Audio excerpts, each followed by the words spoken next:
Poems, New and Old by Henry Newbolt, London. John Murray, Albemarle Street, W. 1912. To Admiral Sir Reginald Custance. 6. Author's Note. This volume forms a complete collection of all my published work in verse from 1897 to 1912. It includes the contents of 4 previous volumes: Admiral's All, 1897, The Island Race, 1898, The Sailing of the Longships, 1902, and Songs of Memory and Hope, 1909, together with a number of pieces added to the later editions of the first 2 of these, and 10 poems which have not hitherto appeared in book form, namely, Sailing at Dawn, The Song of the Sou'wester, The Middle Watch, The Little Admiral, The Song of the Guns at Sea, Farewell, Mors Janua, Gold, The Fawn, and Rillaby-Rill. The volumes above mentioned were dedicated respectively to Andrew Lang, to Robert Bridges, to Sir Edward Grey, and to Lawrence Binyon, and I delight to repeat these names once more, in a volume which commemorates also the inspiration of a later friendship. H.N. 7. Page Songs of the Fleet, I. Sailing at Dawn. 1-2. The Song of the Sou'wester. 3-3. The Middle Watch. 5-4. The Little Admiral. 7v. The Song of the Guns at Sea. 9-6. Farewell. 11 Ode for Trafalgar Day, 1905. 12 The 100th Year. 14 Drake's Drum. 16 The Fighting Temeraire. 18 Admiral's All. 20 San Stefano. 23 Hawk. 26 The Bright Medusa. 28 The Old Superb. 30 The Quarter-Gunner's Yarn. 32 Northumberland. 35 For a Trafalgar Cenotaph. 37 Craven. 38 Messmates. 40 The Death of Admiral Blake. 42. 8. Page V Victus. 45 Minora Sidera. 48 Laudabund Alii. 50 Admiral Death. 52 Homeward Bound. 54 Gillespie. 55 Seringapatam. 58 A Ballad of John Nicholson. 61 The Guides at Kabul, 1879. 65 The Gay Gordons. 67 He Fell Among Thieves. 69 Ionicus. 72 The Noncombatant. 74 Sacramentum Supremum. 75 Clifton Chapel. 76 Vitae Lampada. 78 The Vigil. 80 The Sailing of the Longships. 82 Wagon Hill. 84 The Volunteer. 86 The Only Son. 87 The Grenadier's Goodbye. 88 The Schoolfellow. 89 On Spion Kop. 90 The School at War. 91 By the Hearthstone. 93 Peace. 94 April on Wagon Hill. 95 Commemoration. 97. 9. Page The Echo. 99 The Best School of All. 101 England. 103 Victoria Regina. 104 The King of England. 105 The Nile. 107 Sramandazi. 110 Outward Bound. 113 Hope the Hornblower. 114 O Pulchritudo. 116 The Final Mystery. 117 Il Santo. 121 In July. 122 From Generation to Generation. 123 When I Remember. 124 Mors Janua. 125 Rondel. 126 Rondel. 127 Ballade. 128 The Last Word. 131 The Viking's Song. 132 The Sufi in the City. 134 To Edward Fitzgerald. 135 Yattendon. 136 Devon. 137 Among the Tombs. 138 Gold. 139 A Sower. 140 The Masros. 141. X. Page Ave Sorer. 143 To a River in the South. 144 On the Death of a Noble Lady. 145 Midway. 146 Ad Matrem Dolorosam. 147 Vrais Amants. 148 The Sangreal. 149 Sir Hugh the Palmer. 150 The Presentation. 153 The Inheritance. 154 Amore Altiero. 156 The Peddler's Song. 158 Benedict's Song. 159 Love and Grief. 160 Ejuria's Silence. 161 Against Oblivion. 162 Fond Counsel. 163 Youth. 164 The Wanderer. 165 The Adventurers. 166 To Clare. 168 The Return of Summer, an Eclogue. 169 Dream Market. 173 The Cicalas, an Idyll. 180 The Faun. 186 Fiddley's Grassy Tomb. 189 Moonset. 192 A Song of Exmoor. 194 Master and Man.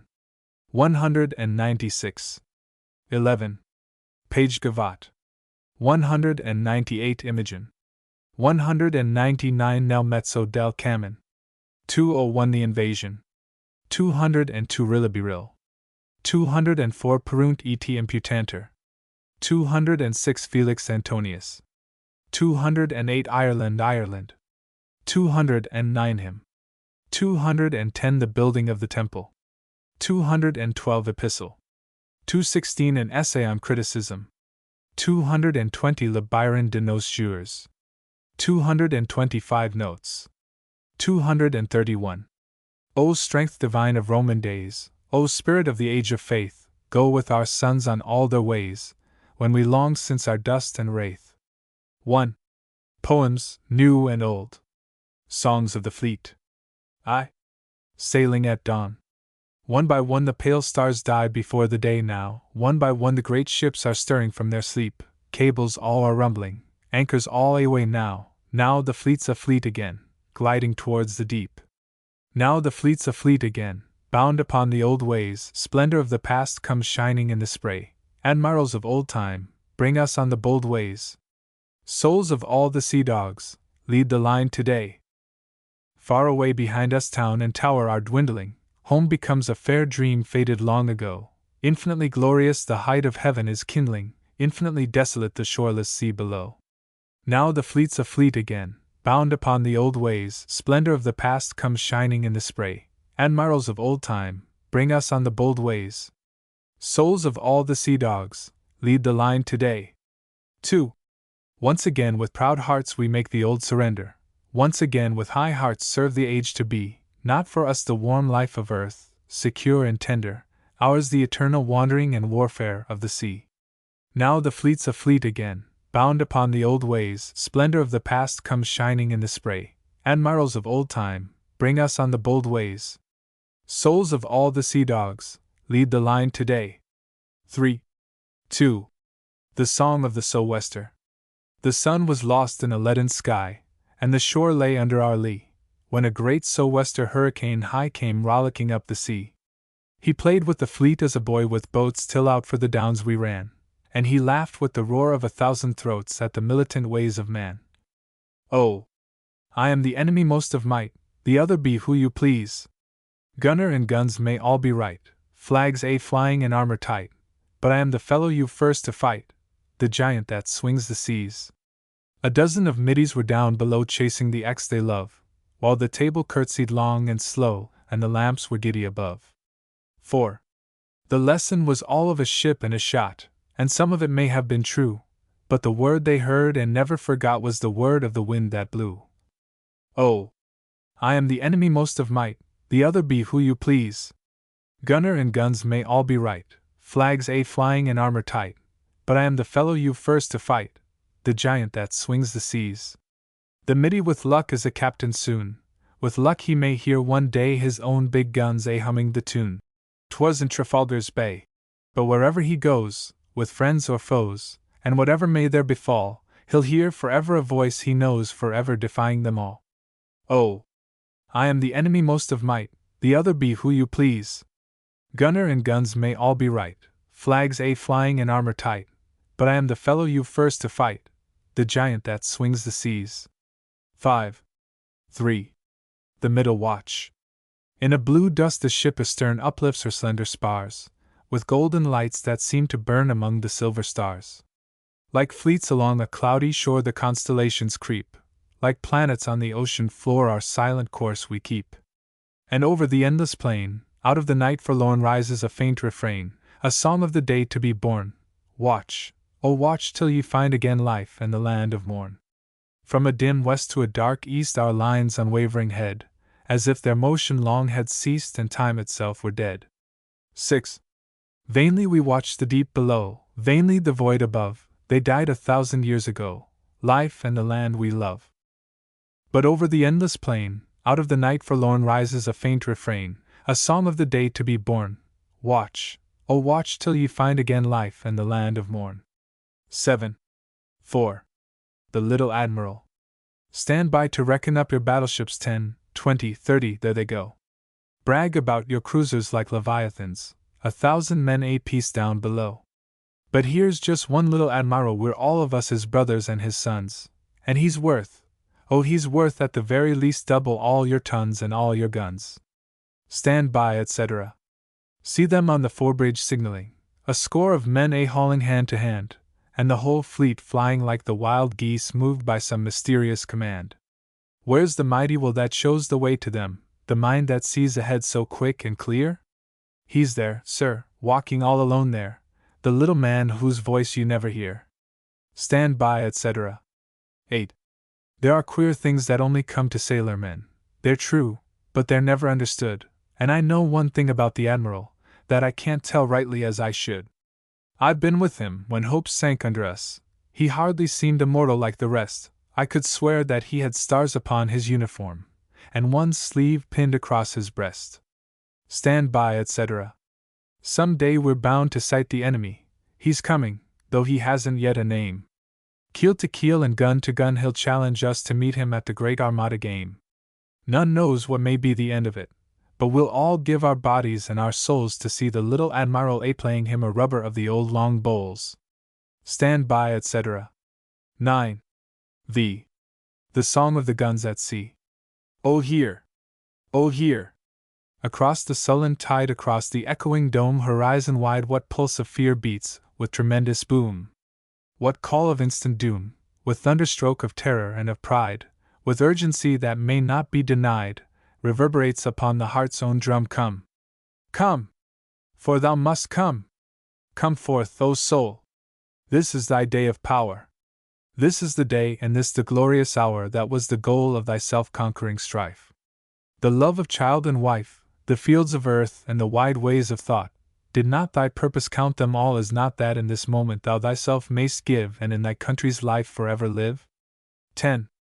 Therefore rejoice that in thy passionate prime youth's nobler hope disdained the spoils of time, and thine own choice foreign for thee this day. Rejoice. Rejoice to obey in the great hour of life that men call death the beat that bids thee draw heroic breath, deep throbbing till thy mortal heart be dumb. Come! Come! The time is come! 11. 6. Farewell. Mother, with unbowed head hear thou across the sea the farewell of the dead who died for thee. Greet them again with tender words and grave, for, saving thee, themselves they could not save. To keep the house unharmed their fathers built so fair, deeming endurance armed better than brute despair, they found the secret of the word that saith, service is sweet, for all true life is death. So greet thou well thy dead across the homeless sea, and be thou comforted because they died for thee. Far off they served, but now their deed is done, forevermore their life and thine are one. 12. Ode for Trafalgar Day, 1905. Partial firing continued until 4:30, when a victory having been reported to the Right Honourable Lord Viscount Nelson, K.B., and Commander-in-Chief, he then died of his wound. Log of the Victory, October 21, 1805. England, today let fire be in thine eyes and in thy heart the throb of leaping guns. Crown in thy streets the deed that never dies, and tell their father's fame to all thy sons. Behold! Behold! On that unchanging sea where day behind Trafalgar rises pale, how dread the storm to be drifts up with ominous breath cloud after towering cloud of billowy sail full charged with thunder and the bolts of death. Yet when the noon is past, and thy delight, more delicate for these good 100 years, has drunk the splendor and the sound of fight and the sweet sting of long since vanished fears. Then, England, come thou down with sterner lips from the bright world of thy substantial power, forget thy seas, thy ships, and that wide echoing dome to watch the soul of man in his dark hour redeeming yet his dear lost land of home. 13. What place is this? What underworld of pain all shadow barred with glare of swinging fires? What writhing phantoms of the newly slain? What cries? What thirst consuming all desires? This is the field of battle, not for life, not for the deeper life that dwells in love, not for the savor of strife or the far call of fame, not for all these the fight, all these above the soul of this man cherished duty's name. His steadfast hope from self has turned away, for the cause only must he still contend. How goes the day with us? How goes the day? He craves not victory, but to make an end. Therefore not yet thine hour, O death, but when the weapons forged against his country's peace lie broken round him, then give him the kiss supreme, then let the tumult of his warfare cease, and the last dawn dispel his anguished dream. 14. The 100th year. Drake, and Blake, and Nelson's mighty name. The stars were faint in heaven that saw the old year die, the dream-white mist of Devon shut in the seaward sky. Before the dawn's unveiling I heard 3 voices hailing, I saw 3 ships come sailing with lanterns gleaming high. The first he cried defiance, a full-mouthed voice and bold. On God be our reliance, our hope the Spaniards' gold.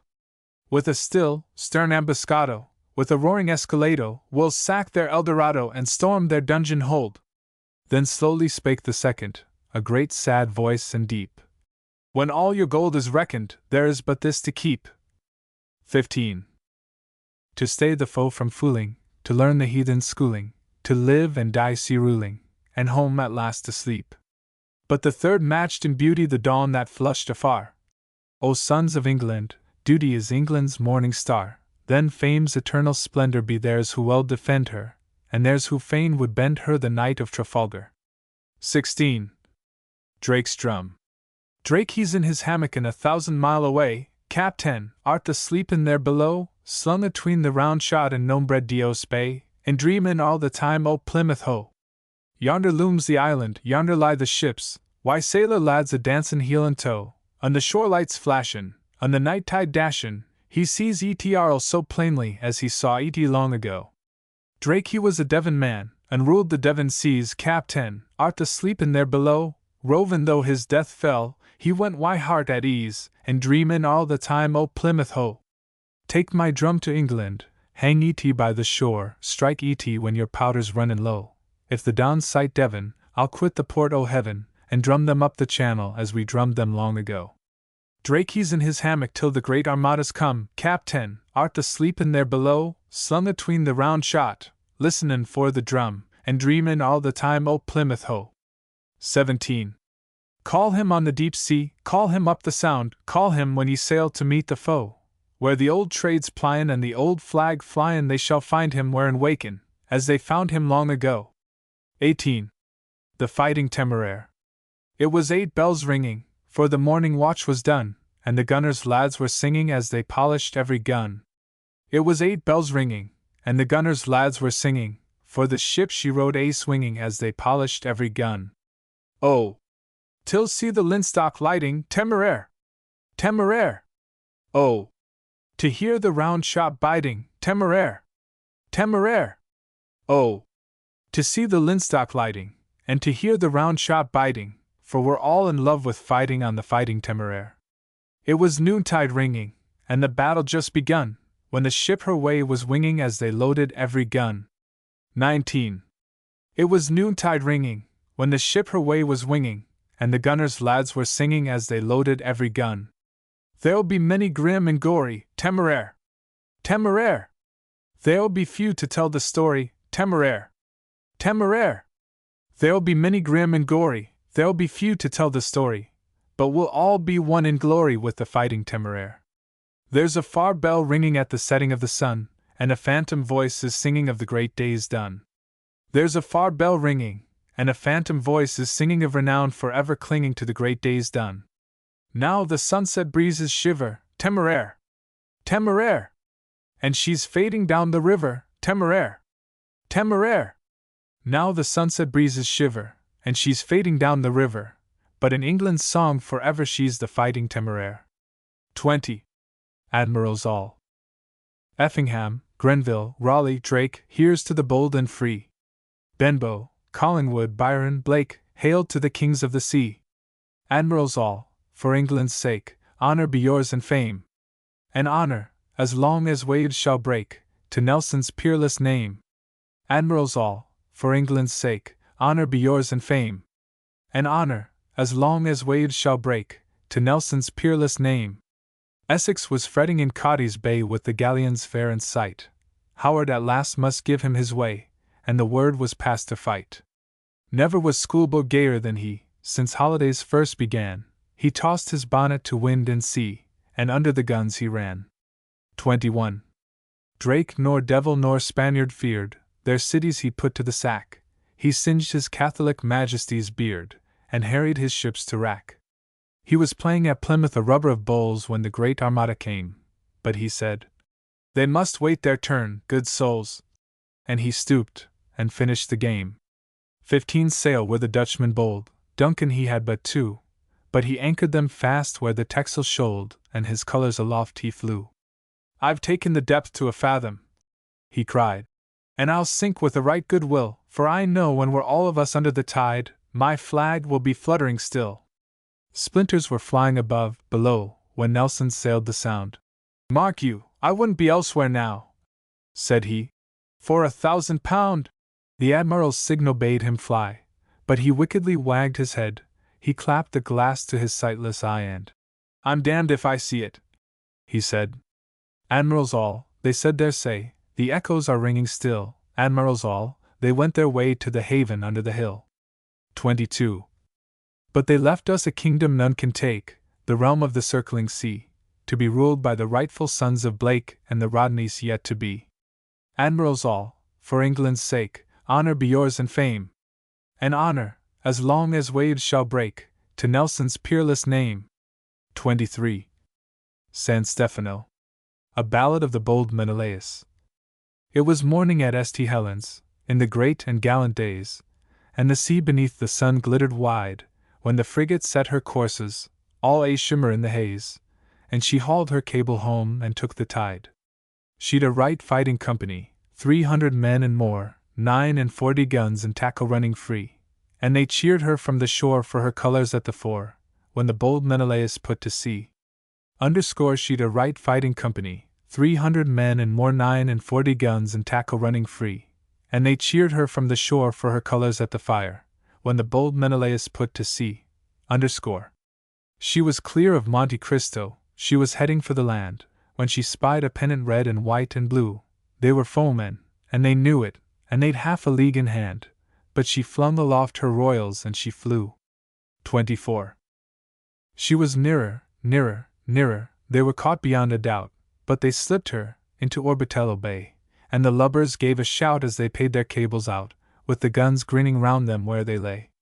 Now Sir Peter was a captain of a famous fighting race, son and grandson of an admiral was he, and he looked upon the batteries, he looked upon the chase, and he heard the shout that echoed out to sea.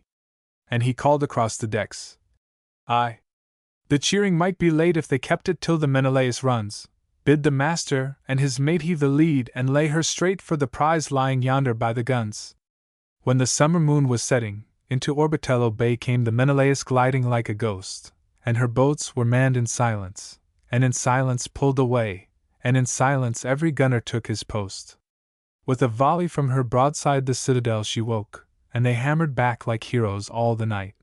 But before the morning broke she had vanished through the smoke with her prize upon her quarter grappled tight. 25. It was evening at St. Helens, in the great and gallant time, and the sky behind the down was flushing far, and the flags were all a flutter, and the bells were all a chime, when the frigate cast her anchor off the bar. She'd a right fighting company, 300 men and more, 49 guns and tackle running free, and they cheered her from the shore for her colors at the fore, when the bold Menelaus came from sea. Underscore she'd a right fighting company, 300 men and more, 49 guns and tackle running free, and they cheered her from the shore for her colors at the fore, when the bold Menelaus came from sea. 26. Hawke. In 1759, when Hawke came swooping from the west, the French king's admiral with 20 of the line, was sailing forth, to sack us, out of Brest.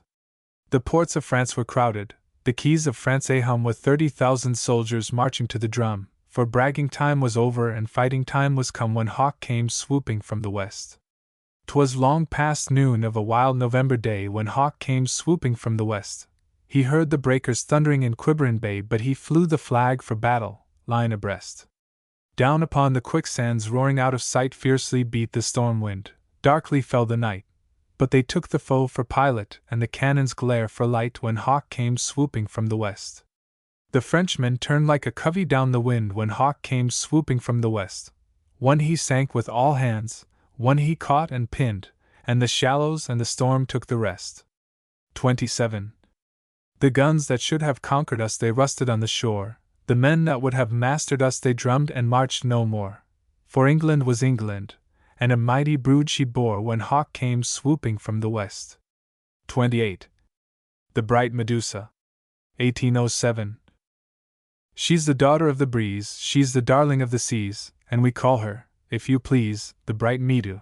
Essay. From beneath her bosom bare to the snakes among her hair she's a flash o' golden light, the Bright Medu. Essay. When the ensign dips above and the guns are all for love, she's as gentle as a dove, the Bright Medu. Essay. But when the shots in rack and her forestay flies the jack, he's a merry man would slight the Bright Medu. Essay. When she got the word to go up to Montevideo, there she found the river low, the Bright Medu. Essay. So she tumbled out her guns and 100 of her sons, and she taught the Dons to fight the Bright Medu. Essay. 29. When the foeman can be found with the pluck to cross her ground, first she walks him round and round, the Bright Medu. Essay. Then she rakes him fore and aft till he's just a jolly raft, and she grabs him like a kite, the Bright Medu. Essay. She's the daughter of the breeze, she's the darling of the seas, and you'll call her, if you please, the Bright Medu. Essay. For till England's sun be set, and it's not for setting yet, she shall bear her name by right, the Bright Medu. Essay. 30. Underscore the old underscore suburb underscore underscore. The wind was rising easterly, the morning sky was blue, the straits before us opened wide and free. We looked towards the Admiral, where high the Peter flew, and all our hearts were dancing like the sea. The French are gone to Martinique with 24 sail. The old suburb is old and foul and slow, but the French are gone to Martinique, and Nelson's on the trail, and where he goes the old suburb must go. So westward ho! For Trinidad and eastward ho! For Spain and ship ahoy! 100 times a day, round the world if need be, and round the world again, with a lame duck lagging all the way. The old suburb was barnacled and green as grass below, her sticks were only fit for stirring grog. The pride of all her midshipmen was silent long ago, and long ago they ceased to heave the log. 31. For a year out from home she was, and ne'er a week in port, and nothing save the guns aboard her bright. But Captain Keats he knew the game, and swore to share the sport, for he never yet came in too late to fight. So westward ho! For Trinidad and eastward ho! For Spain and ship ahoy! 100 times a day, round the world if need be, and round the world again, with a lame duck lagging all the way. Now up, my lads! The captain cried. For sure the case were hard if longest out were first to fall behind. Aloft, aloft with studding sails, and lash them on the yard, for night and day the trades are driving blind. So all day long and all day long behind the fleet we crept, and how we fretted none but Nelson guessed. But every night the old superb she sailed when others slept, till we ran the French to earth with all the rest. Oh, 'twas westward ho! For Trinidad and eastward ho! For Spain and ship ahoy! 100 times a day, round the world if need be, and round the world again, with a lame duck lagging all the way. 32. The quarter-gunner's yarn. We lay at St. Helens, and easy she rode with one anchor cat and fresh water stowed, When the barge came alongside like bullocks we roared, for we knew what we carried with Nelson aboard. Our captain was hardy, the pride of us all, I'll ask for none better when danger shall call. He was hardy by nature and hardy by name, and soon by his conduct to honor he came. The third day the Lizard was under our lee, where the Ajax and Thunderer joined us at sea. But what with foul weather and tacking about, when we sighted the fleet we were 13 days out. The captains they all came aboard quick enough, but the news that they brought was as heavy as duff. So backward an enemy never was seen, they were harder to come at than Cheeks the Marine. The lubbers had hares' lugs where seamen have ears, so we stowed all saluting and smothered our cheers, and to humor their stomachs and tempt them to dine, in the offing we showed them but 6 of the line. 33. One morning the topmen reported below the old Agamemnon escaped from the foe. Says Nelson, "My lads, there'll be honor for some, for we're sure of a battle now Barry has come." "Up hammocks!" at last cried the boatswain at dawn. The guns were cast loose and the tompions drawn. The gunner was bustling the shot racks to fill, and "All hands to quarters!" was piped with a will. We now saw the enemy bearing ahead, and to east of them Cape Trafalgar it was said, 'tis a name we remember from father to son, that the days of old England may never be done. The victory led to her flag it was due, though the Temeraires thought themselves admirals too, but Lord Nelson he hailed them with masterful grace. "Captain Harvey, I'll thank you to keep in your place." To begin with we closed the Bucentaur alone, an 80-gun ship and their admiral's own. We raked her but once, and the rest of the day like a hospital hulk on the water she lay.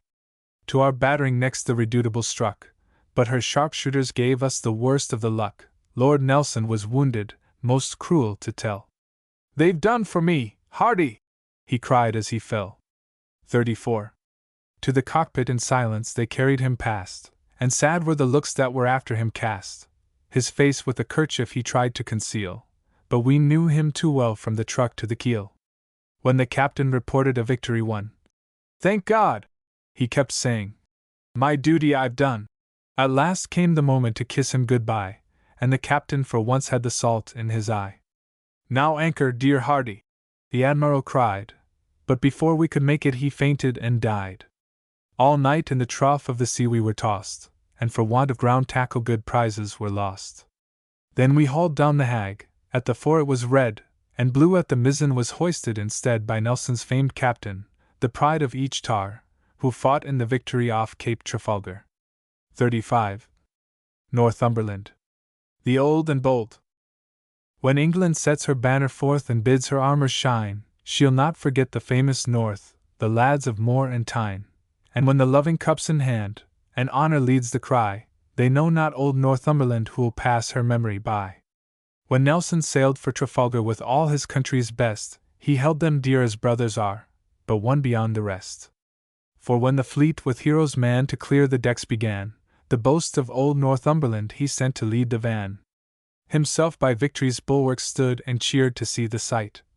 "That noble fellow Collingwood, how bold he goes to fight!" 36. Love, that the league of ocean spanned, heard him as face to face. What would he give, Northumberland, to share our pride of place? The flag that goes the world around and flaps on every breeze has never gladdened fairer ground or kinder hearts than these. So when the loving cup's in hand and honor leads the cry, they know not old Northumberland who'll pass her memory by. 37. For a Trafalgar cenotaph. Lover of England, stand awhile and gaze with thankful heart, and lips refrain from praise. They rest beyond the speech of human pride who served with Nelson and with Nelson died. 38. Craven. Mobile Bay, 1864. Over the turret, shut in his ironclad tower, Craven was conning his ship through smoke and flame. Gun to gun he had battered the fort for an hour, now was the time for a charge to end the game. There lay the narrowing channel, smooth and grim, 100 deaths beneath it, and never a sign. There lay the enemy's ships, and sink or swim the flag was flying, and he was head of the line. The fleet behind was jamming, the monitor hung beating the stream, the roar for a moment hushed. Craven spoke to the pilot, slow she swung, again he spoke, and right for the foe she rushed. Into the narrowing channel, between the shore and the sunk torpedoes lying in treacherous rank, she turned but a yard too short, a muffled roar, a mountainous wave, and she rolled, righted, and sank. 39. Over the manhole, up in the ironclad tower, pilot and captain met as they turned to fly. The 100th part of a moment seemed an hour, for one could pass to be saved, and one must die. They stood like men in a dream. Craven spoke as he lived and fought, with a captain's pride. After you, pilot! The pilot woke, down the ladder he went, and Craven died.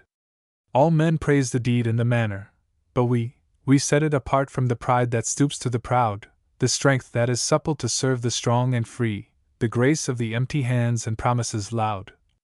Sidney thirsting a humbler need to slake, Nelson waiting his turn for the surgeon's hand, Lucas crushed with chains for a comrade's sake, Outram coveting right before command. These were paladins, these were Craven's peers, these with him shall be crowned in story and song, crowned with the glitter of steel and the glimmer of tears, princes of courtesy, merciful, proud, and strong. 40. Messmates.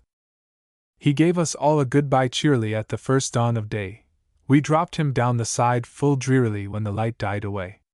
It's a dead dark watch that he's keeping there, and a long, long night that lags creeping there, where the trades and the tides roll over him and the great ships go by. He's there alone with green seas rocking him for 1,000 miles round. He's there alone with dumb things mocking him, and we're homeward bound.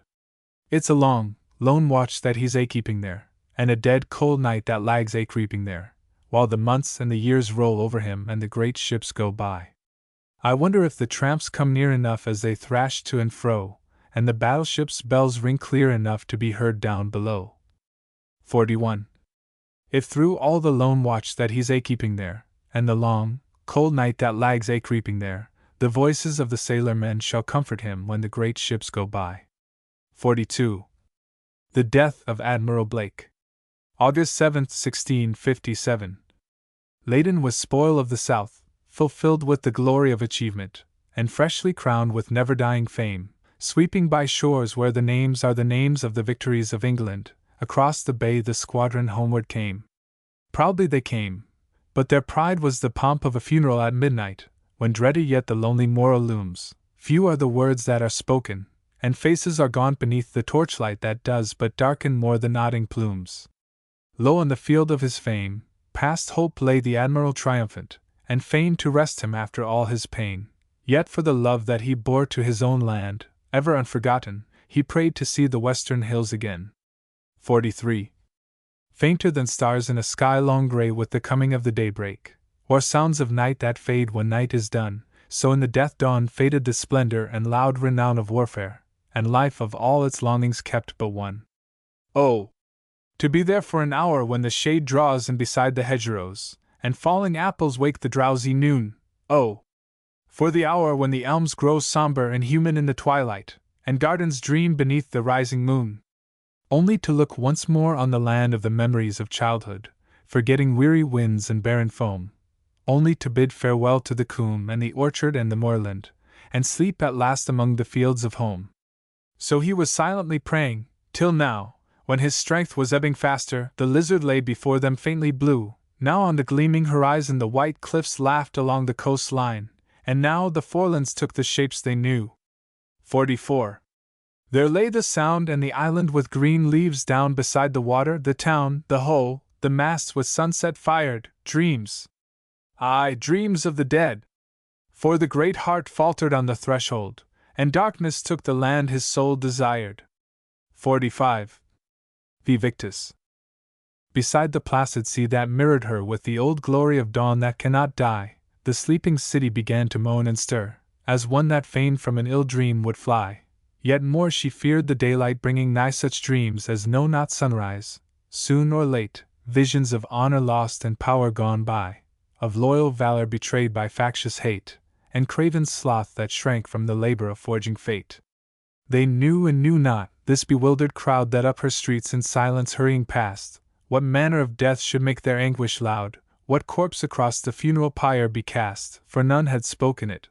Only, gathering fast as darkness gathers at noon in the sun's eclipse, a shadow of doom enfolded them, vague and vast, and a cry was heard, unfathered of earthly lips, "What of the ships, O Carthage? Carthage, what of the ships?" 46. They reached the wall, and nowise strange it seemed to find the gates unguarded and open wide. They climbed the shoulder, and meet enough they deemed the black that shrouded the seaward rampart's side and veiled in drooping gloom the turret's pride.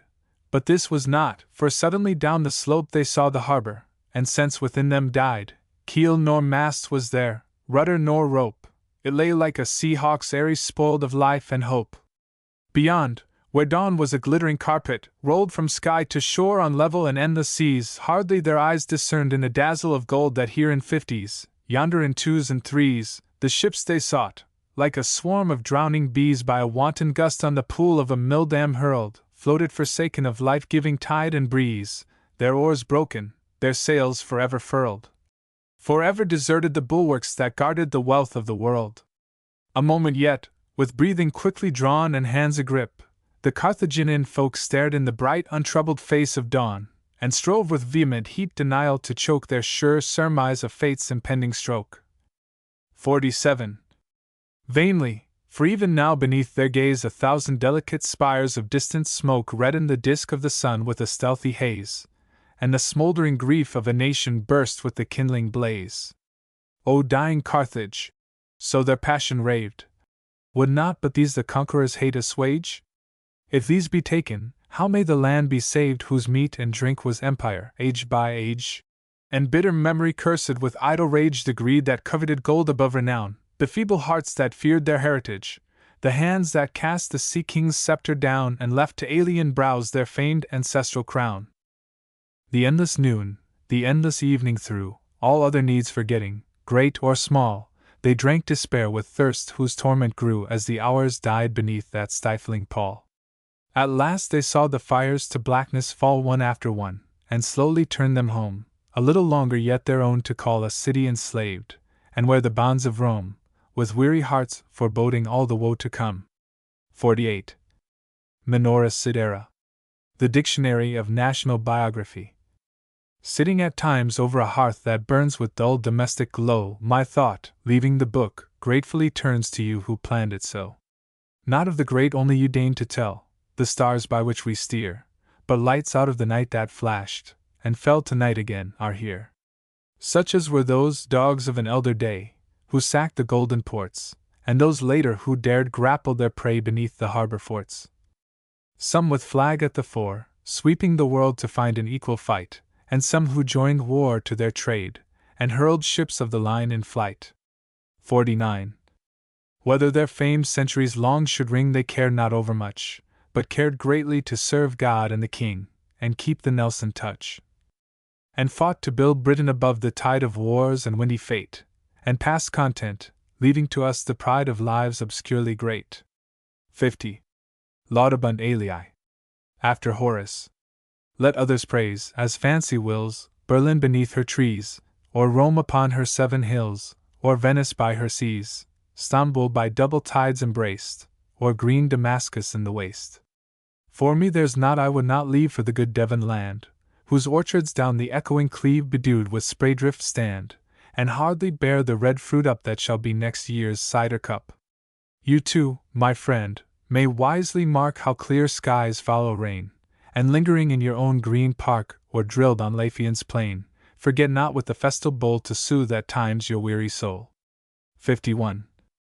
When Drake must bid to Plymouth Hoe goodbye for many a day, and some were sad that feared to go, and some that dared not stay, be sure he bade them broach the best and raised his tankard with the rest. Drake's luck to all that sail with Drake for promised lands of gold. Brave lads, whatever storms may break, we've weathered worse of old. Tonight the loving cup we'll drain, tomorrow for the Spanish Main. 52. Admiral Death. Boys, are ye calling a toast tonight? Hear what the sea wind saith, fill for a bumper strong and bright, and here's to Admiral Death.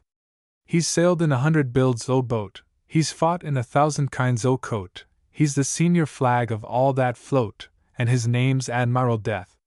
Which of you looks for a service free? Hear what the sea wind saith, the rules o' the service are but 3 when ye sail with Admiral Death. Steady your hand in time, O squalls, stand to the last by him that falls, and answer clear to the voice that calls. Aye! Admiral Death! How will ye know him among the rest? Hear what the sea wind saith, by the glint o' the stars that cover his breast ye may find Admiral Death. 53. By the forehead grim with an ancient scar, by the voice that rolls like thunder far, by the tenderest eyes of all that are, ye may know Admiral Death. Where are the lads that sailed before? Hear what the sea wind saith, their bones are white by many a shore, they sleep with Admiral Death. Oh! But they loved him, young and old, for he left the laggard, and took the bold, and the fight was fought, and the stories told, and they sleep with Admiral Death. 54. Homeward bound. After long laboring in the windy ways, on smooth and shining tides swiftly the great ship glides, her storms forgot, her weary watches past, northward she glides, and through the enchanted haze faint on the verge her far hope dawns at last. The phantom skyline of a shadowy down, whose pale white cliffs below through sunny mist aglow like noonday ghosts of summer moonshine gleam, soft as old sorrow, bright as old renown, there lies the home of all our mortal dream. 55. Gillespie. Riding at dawn, riding alone, Gillespie left the town behind. Before he turned by the westward road a horseman crossed him, staggering blind. The devil's abroad in false velour, the devil that stabs by night, he said. Women and children, rank and file, dying and dead, dying and dead. Without a word, without a groan, sudden and swift Gillespie turned, the blood roared in his ears like fire the road beneath him burned. He thundered back to Arcot Gate, he thundered up through Arcot Town, before he thought a second thought in the barrack yard he lighted down. Trumpeter, sound for the light dragoons, sound to saddle and spur, he said. He that is ready may ride with me, and he that can may ride ahead. 56. Fierce and fain, behind him went the troopers grim, they rode as ride the light dragoons but never a man could ride with him. Their rowels ripped their horses' sides, their hearts were red with a deeper goad, but ever alone before them all Gillespie rode, Gillespie rode. Alone he came to false velour, the walls were lined, the gates were barred. Alone he walked where the bullets hit, and called above to the sergeant's guard. Sergeant, sergeant, over the gate, where are your officers all? He said. Heavily came the sergeant's voice. There are 2 living and 40 dead. A rope, a rope, Gillespie cried. They bound their belts to serve his need. There was not a rebel behind the wall but laid his barrel and drew his bead. There was not a rebel among them all but pulled his trigger and cursed his aim, for lightly swung and rightly swung over the gate Gillespie came. 57. He dressed the line, he led the charge, they swept the wall like a stream in spate, and roaring over the roar they heard the galloper guns that burst the gate. Fierce and fain, the troopers rode the reeking flight. The very stones remember still the end of them that stabbed by night. They'd kept the tale 100 years, they'll keep the tale 100 more. Riding at dawn, riding alone, Gillespie came to false velour. 58. Seringapatam. The sleep that Tippu Sahib sleeps heeds not the cry of man. The faith that Tippu Sahib keeps no judge on earth may scan. He is the Lord of whom ye hold spirit and sense and limb. Fetter and chain are all ye gain who dared to plead with him. Baird was bonny and Baird was young. His heart was strong as steel, but life and death in the balance hung, for his wounds were ill to heal. Of 50 chains the Sultan gave we have filled but 49. We dare not fail of the perfect tale, for all Golconda's mine. That was the hour when Lucas first leapt to his long renown. Like summer rains his anger burst, and swept their scruples down. 59. Tell ye the Lord to whom ye crouch, his fetters bite their fill. To save your oath I'll wear them both, and step the lighter still. The seasons came, the seasons passed, they watched their fellows die. But still their thought was forward cast, their courage still was high. Through tortured days and fevered nights their limbs alone were weak, and year by year they kept their cheer, and spoke as freemen speak. But once a year, on the 4th of June, their speech to silence died, and the silence beat to a soundless tune and sang with a wordless pride, till when the Indian stars were bright, and bells at home would ring, to the fetters' clank they rose and drank. England! God save the King! The years came, and the years went, the wheel full circle rolled. The tyrant's neck must yet be bent, the price of blood be told. The city yet must hear the roar of Baird's avenging guns, and see him stand with lifted hand by Tippah Sahib's sons. 60. The lads were bonny, the lads were young, but he claimed a pitiless debt. Life and death in the balance hung. They watched it swing and set. They saw him search with somber eyes, they knew the place he sought. They saw him feel for the hilted steel, they bowed before his thought. But he saw the prison there in the old quivering heat, where merry hearts had met despair and died without defeat, where feeble hands had raised the cup for feebler lips to drain, and one had worn with smiling scorn his double load of pain. The sleep that Tippah Sahib sleeps hears not the voice of man. The faith that Tippah Sahib keeps no earthly judge may scan. For all the wrong your father wrought, your father's sons are free. Where Lucas lay, no tongue shall say that mercy bound not me. 61. A Ballad of John Nicholson. It fell in the year of mutiny, at darkest of the night, John Nicholson by Jalandhar came, on his way to Delhi fight. And as he by Jalandhar came, he thought what he must do, and he sent to the Rajah fair greeting, to try if he were true. God grant your highness length of days, and friends when need shall be, and I pray you send your captains hither, that they may speak with me. On the morrow through Jalandhar town the captains rode in state. They came to the house of John Nicholson, and stood before the gate. The chief of them was Mehtab Singh, he was both proud and sly. His turban gleamed with rubies red, he held his chin full high. 62. He marked his fellows how they put their shoes from off their feet. Now wherefore make ye such ado these fallen lords to greet? They have ruled us for 100 years, in truth I know not how, but though they be fain of mastery, they dare not claim it now. Right haughtily before them all the Durbar hall he trod, with rubies red his turban gleamed, his feet with pride were shod. They had not been an hour together, a scanty hour or so, when Mehtab Singh rose in his place and turned about to go. Then swiftly came John Nicholson between the door and him, with anger smouldering in his eyes that made the rubies dim. You are over hasty, Mehtab Singh. Oh, but his voice was low. He held his wrath with a curb of iron, that furrowed cheek and brow. 63. You are over hasty, Mehtab Singh.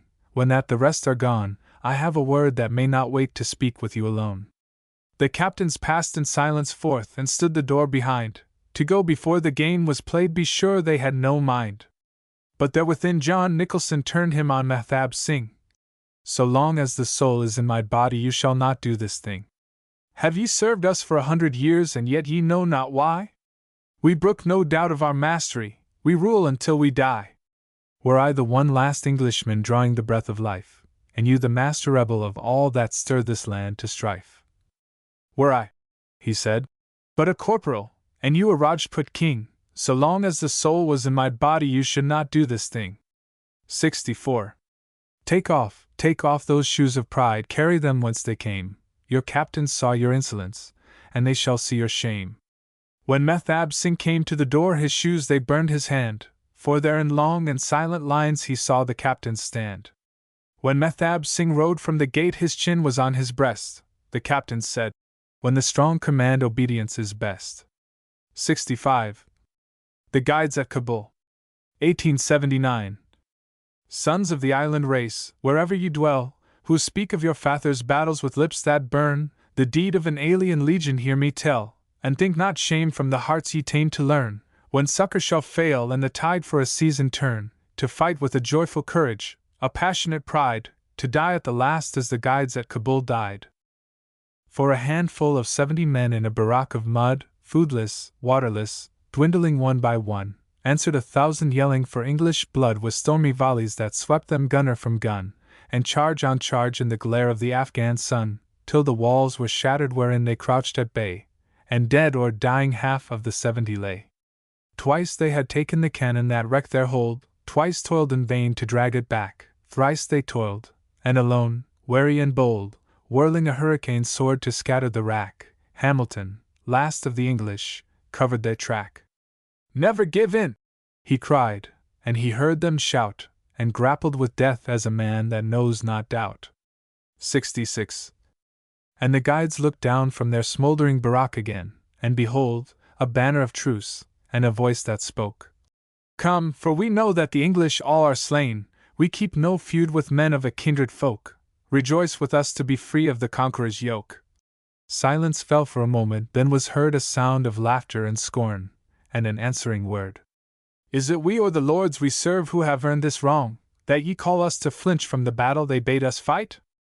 We that live, do ye doubt that our hands are strong?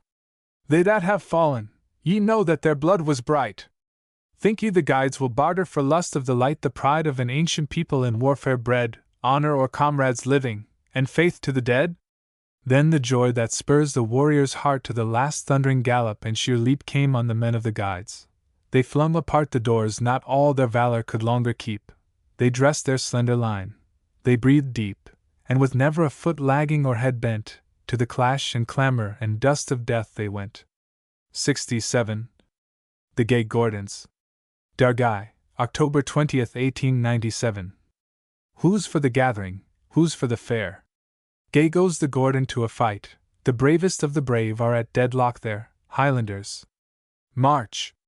By the right, there are bullets by the hundred buzzing in the air, there are bonny lads lying on the hillside bare, but the Gordons know what the Gordons dare when they hear the pipers playing. The happiest English heart today, Gay goes the Gordon to a fight, is the heart of the Colonel, hide it as he may, steady there. Steady on the right, he sees his work and he sees the way, he knows his time and the word to say, and he's thinking of the tune that the Gordons play when he sets the pipers playing. Rising, roaring, rushing like the tide, Gay goes the Gordon to a fight, they're up through the fire zone, not to be denied, bayonets. And charge! By the right! 68.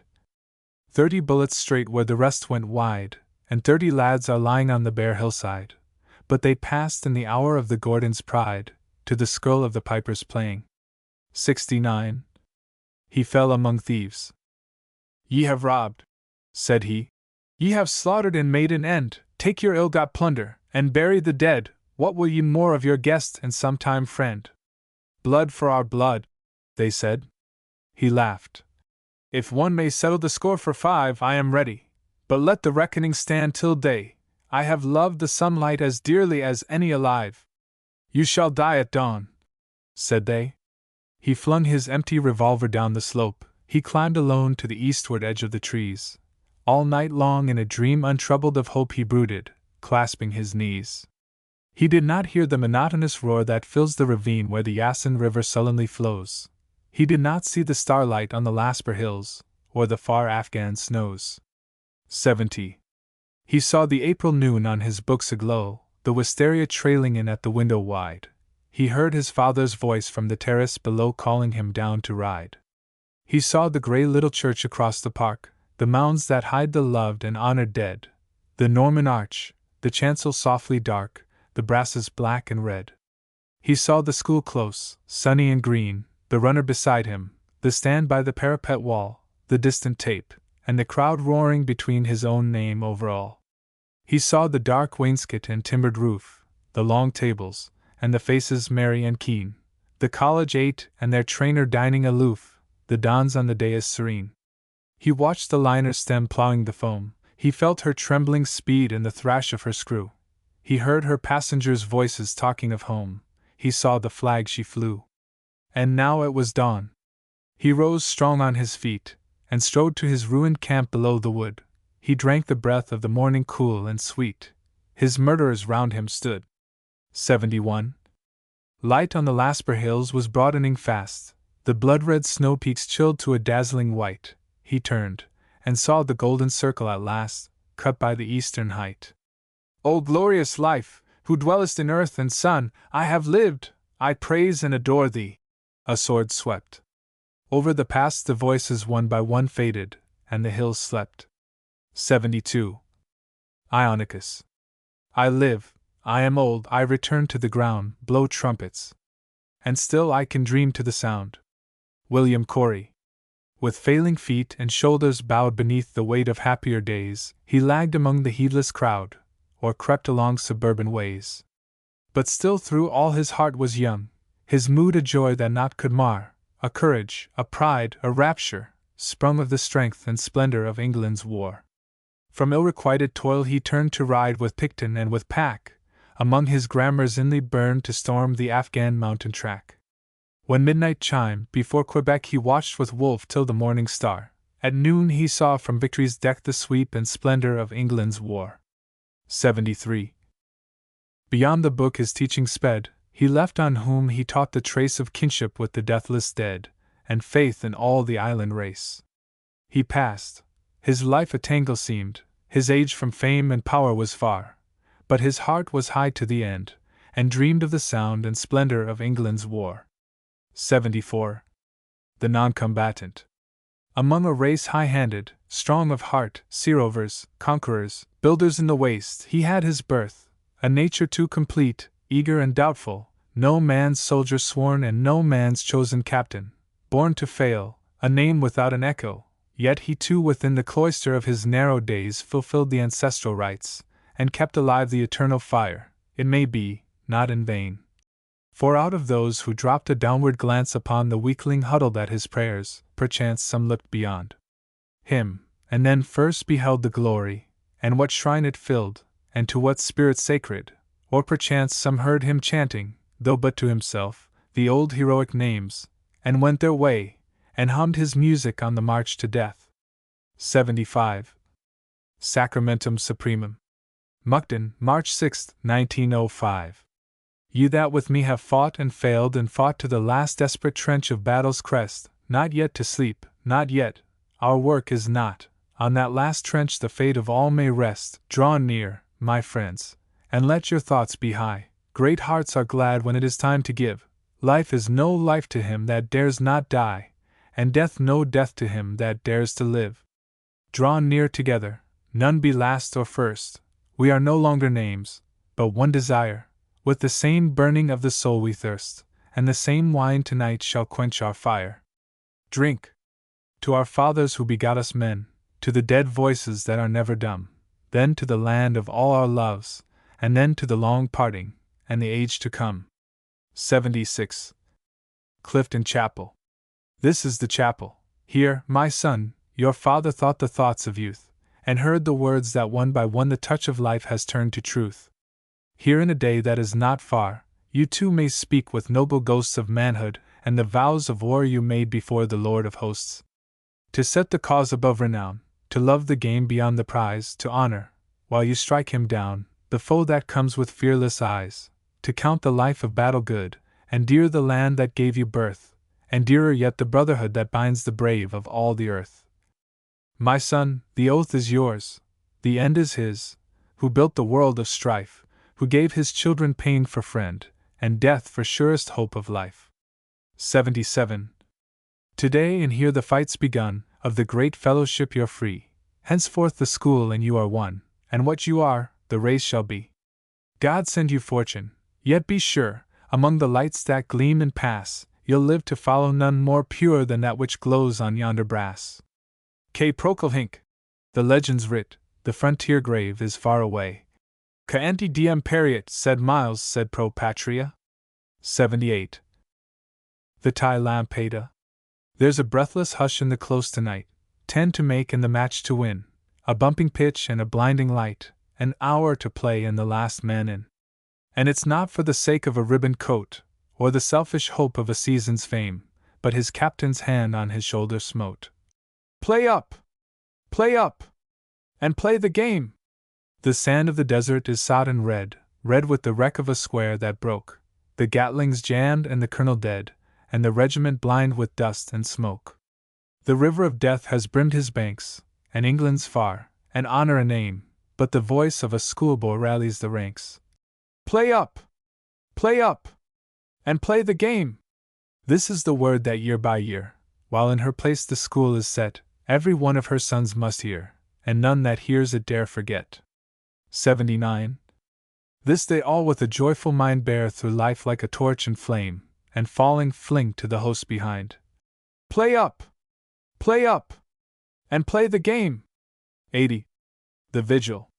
England, where the sacred flame burns before the inmost shrine, where the lips that love thy name consecrate their hopes and thine, where the banners of thy dead weave their shadows overhead, watch beside thine arms tonight, pray that God defend the right. Think that when tomorrow comes war shall claim command of all, thou must hear the roll of drums, thou must hear the trumpet's call. Now before they silence ruth, commune with the voice of truth, England.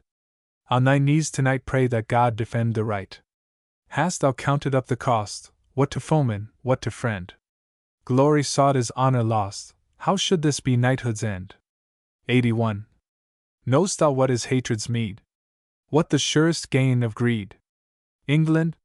Wilt thou dare tonight pray that God defend the right? Single-hearted, unafraid, hither all thy heroes came, on this altar's steps were laid Gordon's life and Outram's fame. England? If thou wilt be yet by their great example set, here beside thine arms tonight pray that God defend the right.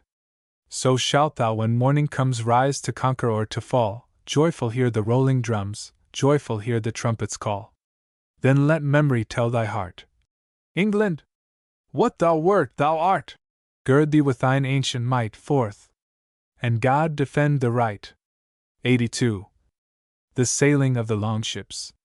October, 1899. They saw the cables loosened, they saw the gangways cleared, they heard the women weeping, they heard the men that cheered. Far off, the tumult faded and died away, and all alone the sea wind came singing up the bay. I came by Cape St. Vincent, I came by Trafalgar, I swept from Torres Vedras to golden Vigo Bar. I saw the beacons blazing that fired the world with light when down their ancient highway your fathers passed to fight. O race of tireless fighters, flushed with a youth renewed, right well the wars of freedom befit the sea king's brood. Yet as ye go forget not the fame of yonder shore, the fame ye owe your fathers and the old time before. Long-suffering were the sea kings, they were not swift to kill, but when the sands had fallen they waited no man's will. 83. Though all the world forbade them, they counted not nor cared, they weighed not help or hindrance, they did the thing they dared. The sea kings loved not boasting, they cursed not him that cursed, they honored all men duly, and him that faced them, first. They strove and knew not hatred, they smote and toiled to save, they tended whom they vanquished, they praised the fallen brave. Their fames on Torres Vedras, their fames on Vigo Bar, far flashed to Cape St. Vincent it burns from Trafalgar. Mark as ye go the beacons that woke the world with light when down their ancient highway your fathers passed to fight. 84. Wagon Hill. Drake in the North Sea grimly prowling, treading his dear revenge's deck, watched, with the sea dogs round him growling, galleons drifting wreck by wreck. Fetter and faith for England's neck, faggot and father, saint and chain, yonder the devil and all go howling, Devon, O Devon, in wind and rain. Drake at the last off Nombre lying, knowing the night that toward him crept, gave to the sea dogs round him crying this for a sign before he slept. Pride of the West! What Devon hath kept Devon shall keep on tide or main, call to the storm and drive them flying, Devon, O Devon, in wind and rain. Valor of England gaunt and whitening, far in a south land brought to bay. 85. Locked in a death grip all day tightening, waited the end in twilight grey. Battle and storm and the sea dogs weighed Drake from his long rest turned again, victory lit thy steel with lightning, Devon, O Devon, in wind and rain. 86. The Volunteer.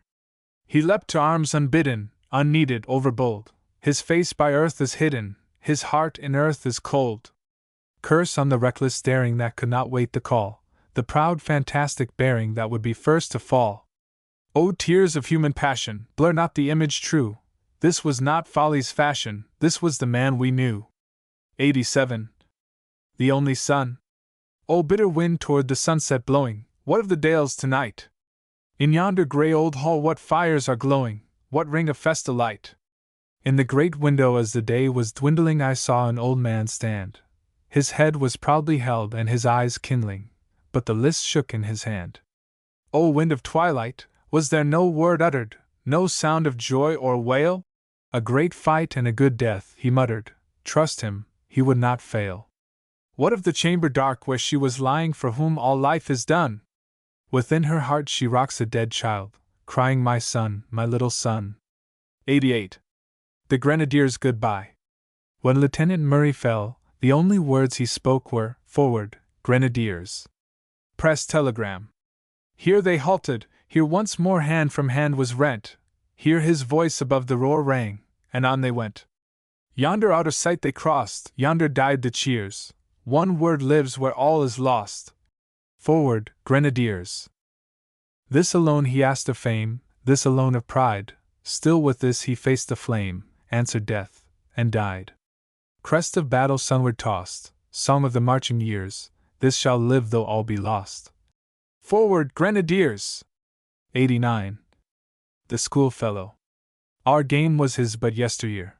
We wished him back. We could not know the selfsame hour we missed him here. He led the line that broke the foe. Blood red behind our guarded post sank as of old the dying day. The battle ceased. The mingled hosts weary and cheery went their way.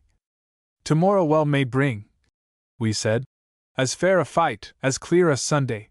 Dear lad, before the word was sped, forevermore thy goal was won. 90. On Spion Kop.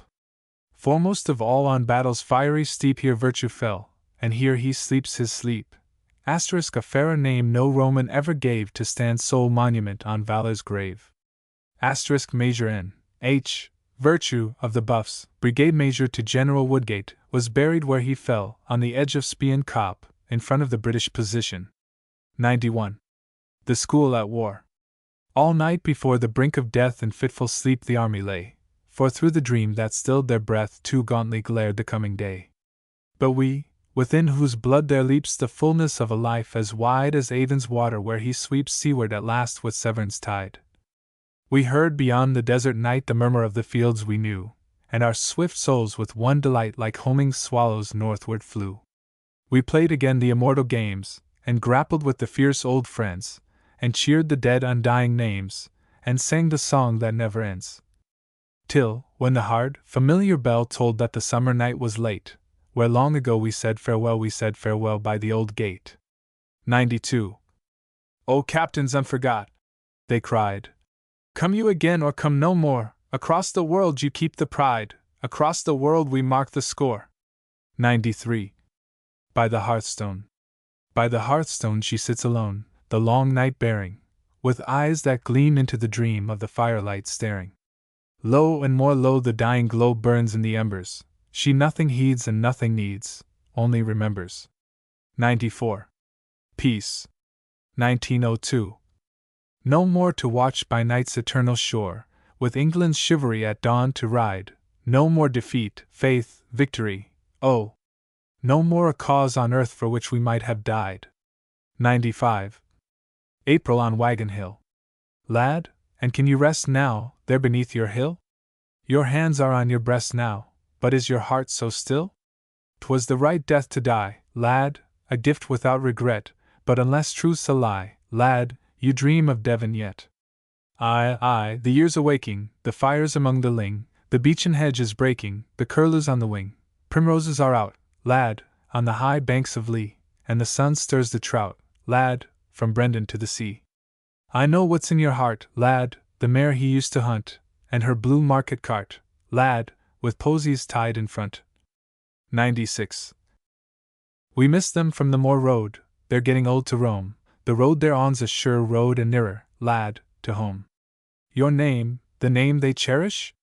'Twill fade, lad, 'tis true, but stone and all may perish with little loss to you. While fame's fame your Devon, lad, the glory of the West, till the roll's called in heaven, lad, you may well take your rest. 97. Commemoration. I sat by the granite pillar, and sunlight fell where the sunlight fell of old, and the hour was the hour my heart remembered well, and the sermon rolled and rolled as it used to roll when the place was still unhaunted, and the strangest tale in the world was still untold. And I knew that of all this rushing of urgent sound that I so clearly heard, the green young forest of saplings clustered round was heeding not one word, their heads were bowed in a still serried patience such as an angel's breath could never have stirred. For some were already away to the hazardous pitch, or lining the parapet wall, and some were in glorious battle, or great and rich, or throned in a college hall, and among the rest was one like my own young phantom, dreaming forever beyond my utmost call. 98. O youth! The preacher was crying. Deem not thou thy life is thine alone, thou bearest the will of the ages, seeing how they built thee bone by bone, and within thy blood the great age sleeps sepulchre till thou and thine shall roll away the stone. Therefore the days are coming when thou shalt burn with passion whitely hot, rest shall be rest no more, thy feet shall spurn all that thy hand hath got, and one that is stronger shall gird thee, and lead thee swiftly whither, O heart of youth, thou wouldest not. And the school passed, and I saw the living and dead set in their seats again, and I longed to hear them speak of the word that was said, but I knew that I longed in vain. And they stretched forth their hands, and the wind of the Spirit took them lightly as drifted leaves on an endless plain. 99. The echo of a ballad sung by H. Pluckett Green to his old school.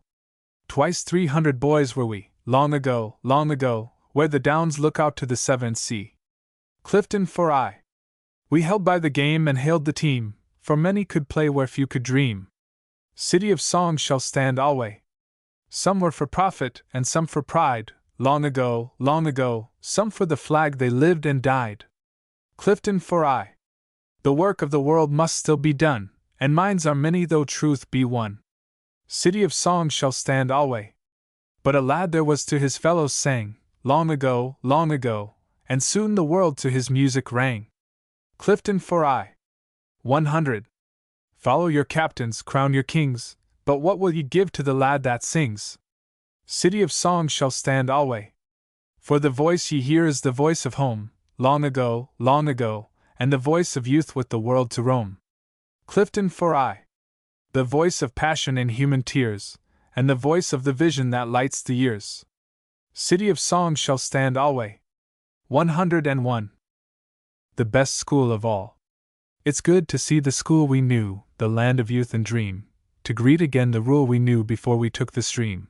Though long we've missed the sight of her, our hearts may not forget, we've lost the old delight of her, we keep her honor yet. We'll honor yet the school we knew, the best school of all, we'll honor yet the rule we knew, till the last bell call. For, working days or holidays, and glad or melancholy days, they were great days and jolly days at the best school of all. The stars and sounding vanities that half the crowd bewitch, what are they but inanities to him that treads the pitch? 102. And where's the wealth, I'm wondering, could buy the cheers that roll when the last charge goes thundering beneath the twilight goal? The men that tanned the hide of us, our daily foes and friends, they shall not lose their pride of us, howe'er the journey ends. Their voice, to us who sing of it, no more its message bears, but the round world shall ring of it, and all we are be theirs. To speak of fame a venture is, there's little here can bide, but we may face the centuries, and dare the deepening tide, for though the dust that's part of us to dust again be gone, yet here shall beat the heart of us, the school we handed on. We'll honor yet the school we knew, the best school of all, we'll honor yet the rule we knew, till the last bell call. For, working days or holidays, and glad or melancholy days, they were great days and jolly days at the best school of all. 103. England. Praise thou with praise unending the master of the wine, to all their portions sending himself he mingled thine. The sea-born flush of morning, the sea-born hush of night, the east wind comfort scorning, and the north wind driving right. The world for gain and giving, the game for man and boy, the life that joys in living, the faith that lives in joy. 104.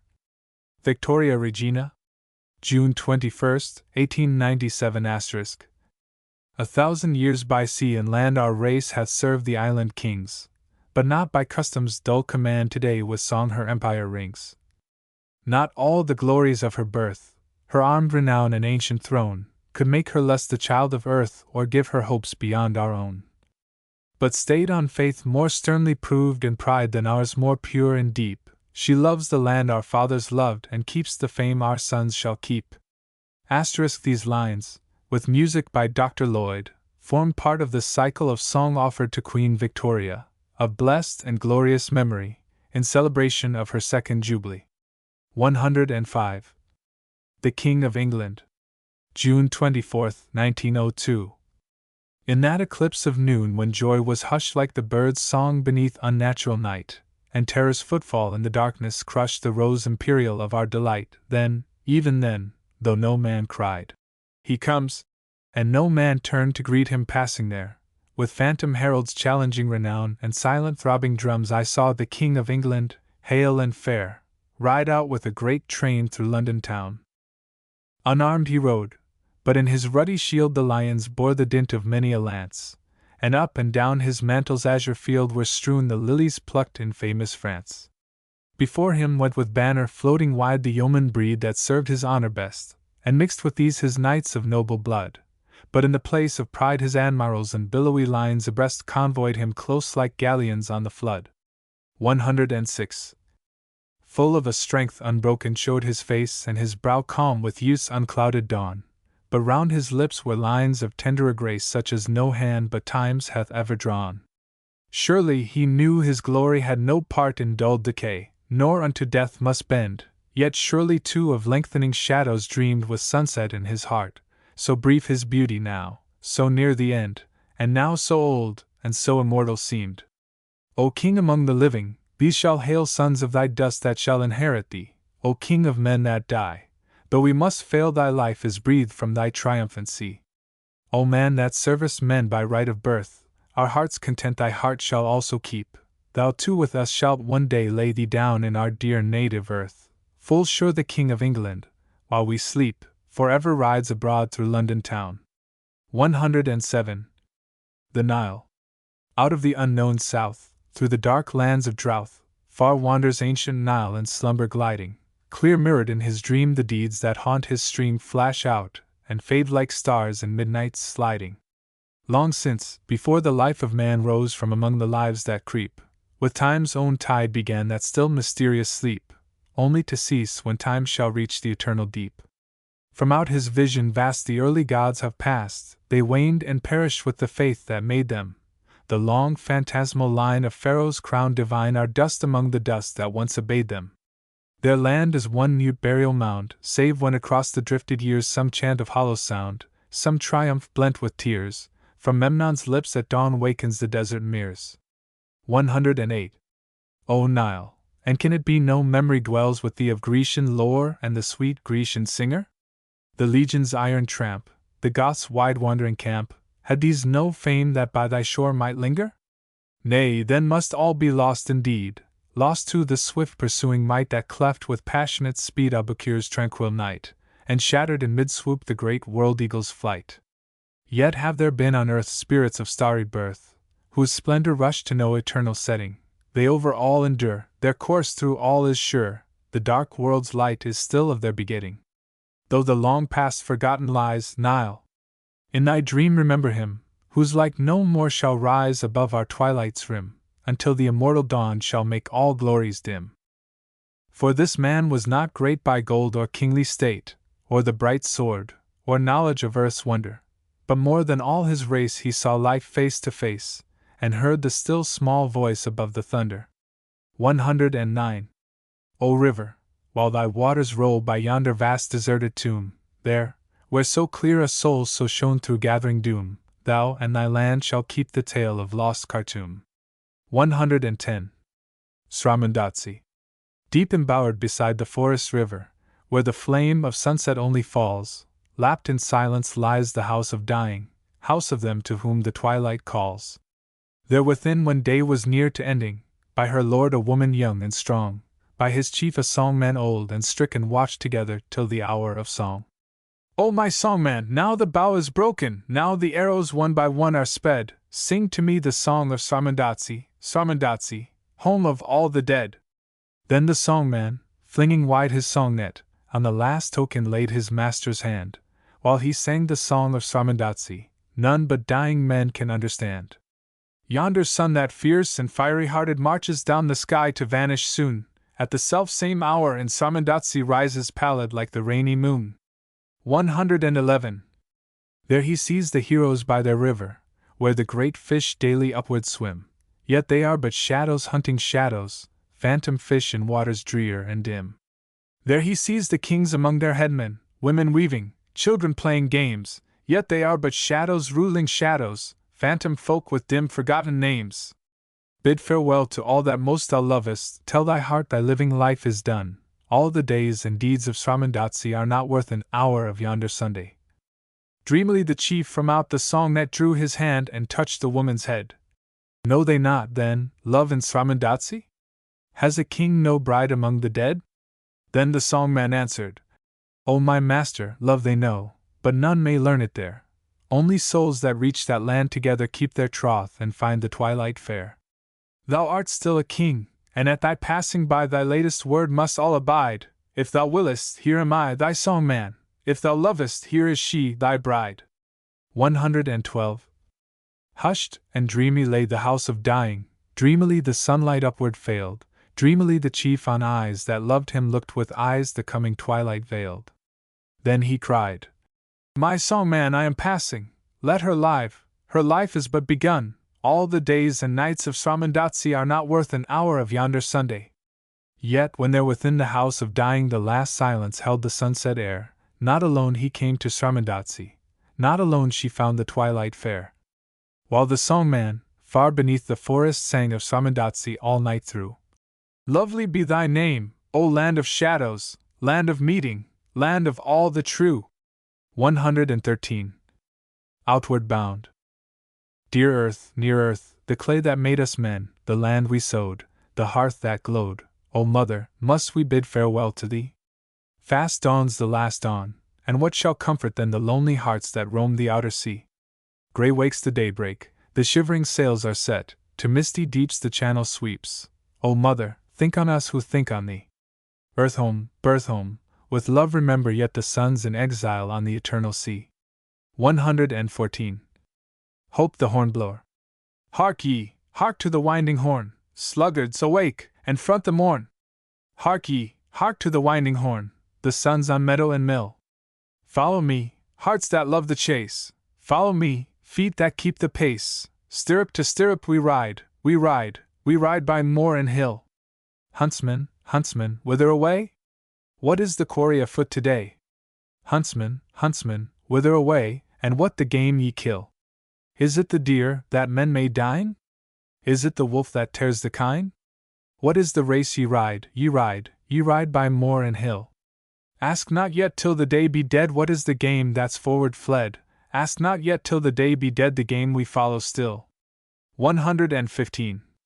An echo it may be, floating past, a shadow it may be, fading fast, shadow or echo, we ride, we ride, we ride by moor and hill. 116. O Pulchritudo! O saint whose thousand shrines our feet have trod and our eyes loved thy lamp's eternal beam, dim earthly radiance of the unknown God, hope of the darkness, light of them that dream, far off and faint, O glimmer until we thy pilgrims from the road are gone. O word whose meaning every sense hath sought, voice of the teeming field and grassy mound, deep whispering fountain of the wells of thought, will of the wind and soul of all sweet sound, far off and faint, O murmur until we thy pilgrims from the road are gone. 117. The final mystery. This myth, of Egyptian origin, formed part of the instruction given to those initiated in the Orphic mysteries, and written versions of it were buried with the dead.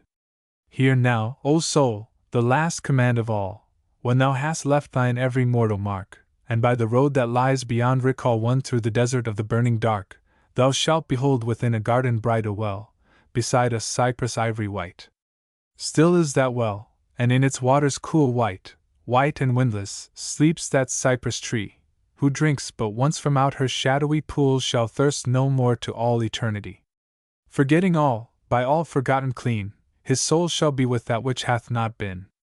But thou, though thou be trembling with thy dread, and parched with thy desire more fierce than flame, think on the stream wherefrom thy life was fed, and that diviner fountain whence it came. Turn thee and cry, behold, it is not far, unto the hills where living waters are. 118. Lord, though I lived on earth, the child of earth, yet was I fathered by the starry sky, thou knowest I came not of the shadow's birth, let me not die the death that shadows die. Give me to drink of the sweet spring that leaps from memory's fount, wherein no cypress sleeps. Then shalt thou drink, O soul, and therewith slake the immortal longing of thy mortal thirst, so of thy Father's life shalt thou partake, and be forever that thou wert at first.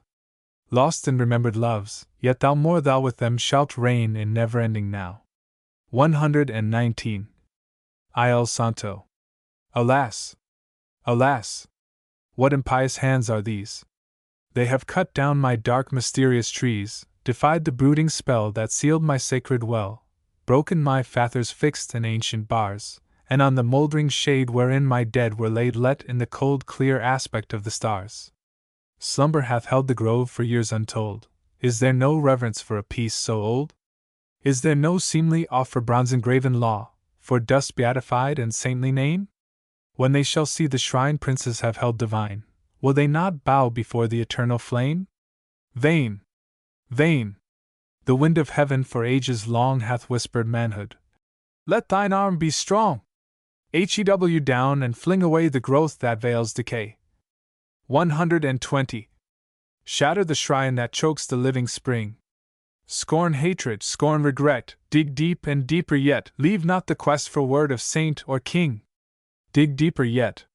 Though the world brand thee now, the faithful labor of an impious brow may for thy race redeem the source of that lost stream once given the thirst of all the earth to slake. Nay, thou too ere the end thy weary knee mayst bend and in thy trembling hands that water take. 121. In July.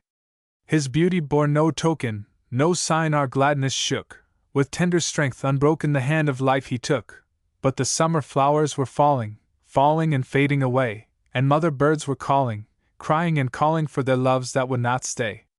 He knew not autumn's chillness, nor winter's wind nor spring's, he lived with summer's stillness and sun and sunlit things, but when the dusk was falling he went the shadowy way, and one more heart is calling, crying and calling for the love that would not stay. 122. From generation to generation. O son of mine, when dusk shall find thee bending between a gravestone and a cradle's head, between the love whose name is loss unending and the young love whose thoughts are like her dread, thou too shalt groan at heart that all thy spending cannot repay the dead, the hungry dead. 123. When I remember that the day will come for this our love to quit his land of birth, and bid farewell to all the ways of earth with lips that must forevermore be dumb. Then creep I silent from the stirring hum, and shut away the music and the mirth, and reckon up what may be left of worth when hearts are cold and love's own body numb. Something there must be that I know not here, or know too dimly through the symbol dear, some touch, some beauty, only guessed by this, if he that made us loves, it shall replace, beloved, even the vision of thy face and deep communion of thine inmost kiss. 124. Mors Janua. Pilgrim, no shrine is here, no prison, no inn, thy fear and thy belief alike are fond, death is a gate, and holds no room within, pass, to the road beyond. 125. Rondel asterisk. Though I wander far off ways, dearest, never doubt thou me. Mine is not the love that strays, though I wander far off ways. Faithfully for all my days I have vowed myself to thee, though I wander far off ways, dearest, never doubt thou me. Asterisk this and the two following pieces are from the French of Wenceslas, Duke of Brabant and Luxembourg, who died in 1384. 126. Rondel. Long ago to thee I gave body, soul, and all I have, nothing in the world I keep. All that in return I crave is that thou accept the slave long ago to thee I gave, body, soul, and all I have. Had I more to share or save, I would give as give the brave, stooping not to part the heap. Long ago to thee I gave body, soul, and all I have, nothing in the world I keep. 127. Belayed. I cannot tell, of twain beneath this bond, which one in grief the other goes beyond, Narcissus, who to end the pain he bore died of the love that could not help him more, or I, that pine because I cannot see the lady who is queen and love to me. Nay, for Narcissus, in the forest pond seeing his image, made entreaty fond.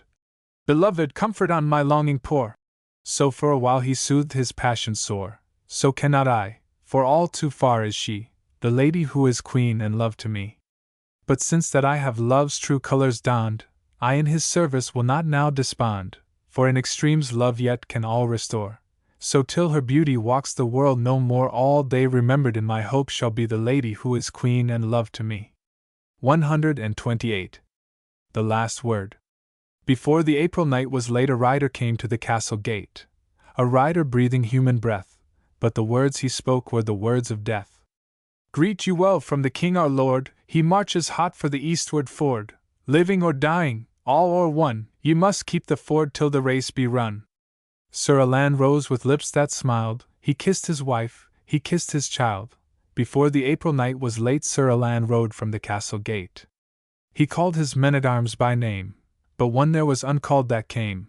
He bade his troop behind him ride, but there was one that rode beside. Why will you spur so fast to die? Be wiser ere the night go by. A message late is a message lost, for all your haste the foe had crossed. 129. Are men such small unmeaning things to strew the board of smiling kings? With life and death they play their game, and life or death, the end's the same. Softly the April air above rustled the woodland homes of love, softly the April air below carried the dream of buds that blow. Is he that bears a warrior's fame to shun the pointless stroke of shame? Will he that propped a trembling throne not stand for right when right's his own? Your oath on the four Gospels sworn? What oath can bind resolves unborn? You lose that far eternal life? Is it yours to lose? Is it child and wife? But now beyond the pathway's bend, Sir Alan saw the forest end, and winding wide beneath the hill, the glassy river lone and still. And now he saw with lifted eyes the east like a great chancel rise, and deep through all his senses drawn, received the sacred wine of dawn. 130. He set his face to the stream below, he drew his axe from the saddle bow. Farewell, Messire, the night is sped, there lies the ford, when all is said. 131. The Viking's Song. When I thy lover first shook out my canvas free, and like a pirate burst into that dreaming sea, the land knew no such thirst as then tormented me. Now when at eve return I near that shore divine, where once but watch fires burned, I see thy beacon shine, and know the land hath learned desire that welcomes mine. 132. The Sufi in the City. When late I watched the arrows of the sleet against the windows of the tavern beat, I heard a rose that murmured from her pot, Why trudge thy fellows yonder in the street?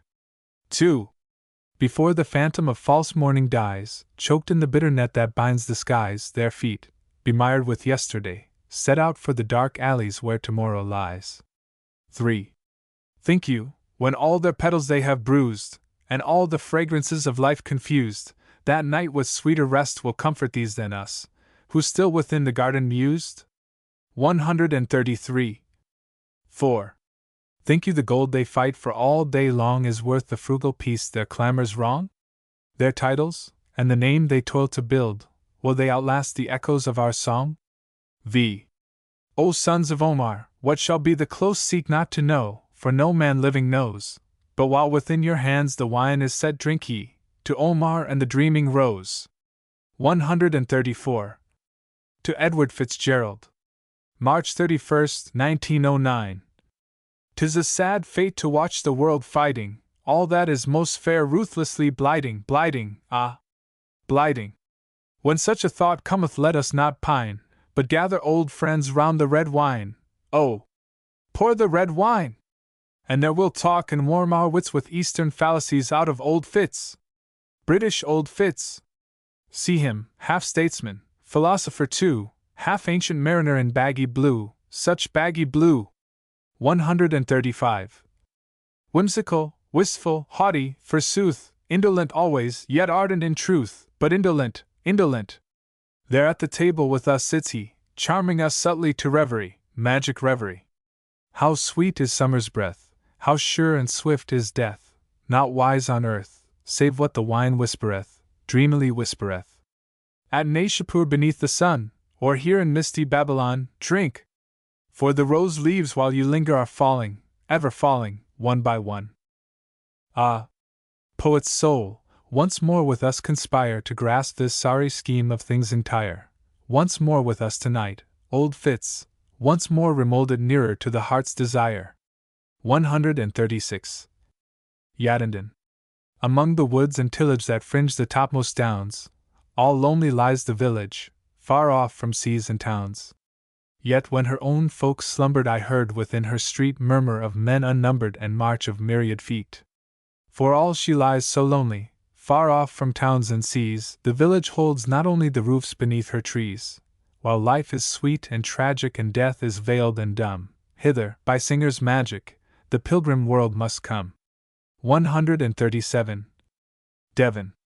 Deep wooded combes, clear mounded hills of morn, red sunset tides against the red sea wall, high lonely barrows where the curlews call, far moors that echo to the ringing horn, Devon. Thou spirit of all these beauties born, all these are thine, but thou art more than all, speech can but tell thy name, praise can but fall beneath the cold white sea mist of thy scorn.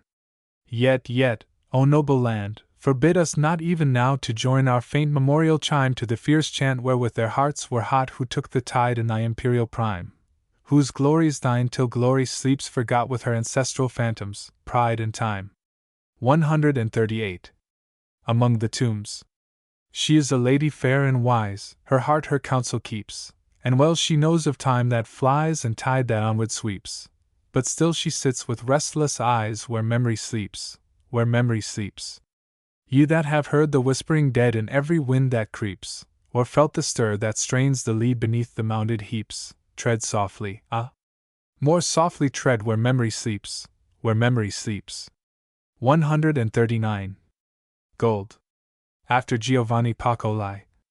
At bedtime, when the sunset fire was red, one cypress turned to gold beneath its touch.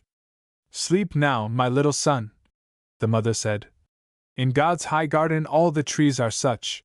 Then did the child in his bright dream behold branches of gold, trees, forests, all of gold. 140. A sower.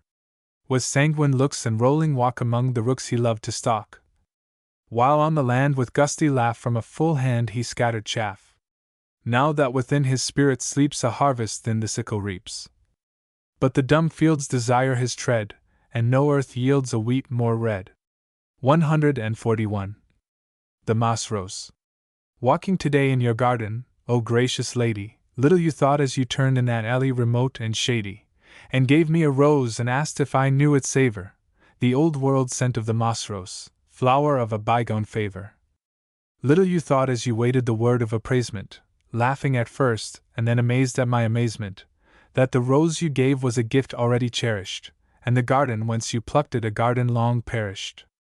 But I saw that garden, with its one treasure the tiny moss rose, tiny even by childhood's measure, and the long morning shadow of the dusty laurel, and a boy and a girl beneath it, flushed with a childish quarrel. She wept for her one little bud, but he, outreaching the hand of brotherly right, would take it for all her beseeching. 142. And she flung her arms about him, and gave like a sister, and laughed at her own tears, and wept again when he kissed her. So the rose is mine long since, and whenever I find it, and drink again the sharp sweet scent of the moss behind it, I remember the tears of a child, and her love and her laughter, and the morning shadows of youth and the night that fell thereafter. 143. Ave Sorer. I left behind the ways of care, the crowded hurrying hours, I breathed again the woodland air, I plucked the woodland flowers. Bluebells as yet but half awake, primroses pale and cool, anemones like stars that shake in a green twilight pool. On these still lay the enchanted shade, the magic April sun. With my own child a child I strayed and thought the years were one.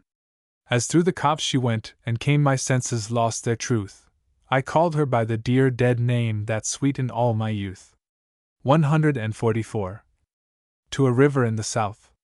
Call me no more, O gentle stream, to wander through thy sunny dream, no more to lean at twilight cool above thy weary glimmering pool.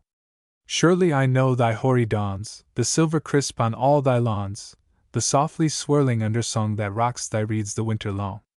Surely I know the joys that ring through the green deeps of leafy spring. I know the elfin cups and domes that are their small and secret homes. Yet is the light forever lost that daily once thy meadows crossed, the voice no more by thee is heard that matched the song of stream and bird. Call me no more, thy waters roll here, in the world that is my soul, and here, though earth be drowned in night, old love shall dwell with old delight. 145. On the death of a noble lady. Time, when thou shalt bring again Pallas from the Trojan plain, Portia from the Romans' hall, Brynhild from the fiery wall, Eleanor, whose fearless breath drew the venomed fangs of death, and Philippa doubly brave or to conquer or to save. When thou shalt on one bestow all their grace and all their glow, all their strength and all their state, all their passion pure and great, some far age may honor than such another queen of men. 146. Midway. Turn back, my soul, no longer set thy peace upon the years to come. Turn back, the land of thy regret holds nothing doubtful, nothing dumb. There are the voices, there the scenes that make thy life and living truth a tale of heroes and of queens, fairer than all the hopes of youth. 147. Ad matrem dolorosam. Think not thy little fountain's rain that in the sunlight rose and flashed, from the bright sky has fallen again, to cold and shadowy silence dashed. The joy that in her radiance leapt from everlasting hath not slept. The hand that to thy hand was dear, the untroubled eyes that mirrored thine, the voice that gave thy soul to hear a whisper of the love divine, what though the gold was mixed with dust? The gold is thine and cannot rust. Nor fear, because thy darling's heart no longer beats with mortal life, that she has missed the ennobling part of human growth and human strife. Only she has the eternal peace wherein to reap the soul's increase. 148. Vrais Amants. 14th century. Time mocks thy opening music with a close, what now he gives long since he gave away. Thou deem'st thy sun hath risen, but ere it rose it was eclipsed, and dusk shall be thy day. Yet has the dawn gone up, in loveliest light she walks high heaven beyond the shadow there, whom I too veiled from all men's envious sight with inward eyes adore and silent prayer. 149. The Sangreal. Once, when beside me in that sacred place I saw my lady lift her lovely head, and saw the chalice gleam above her face and her dear lips with life immortal red, then, born again beyond the mist of years, I knelt in heaven, and drank the wine of tears. 150. Sir Hugh the Palmer.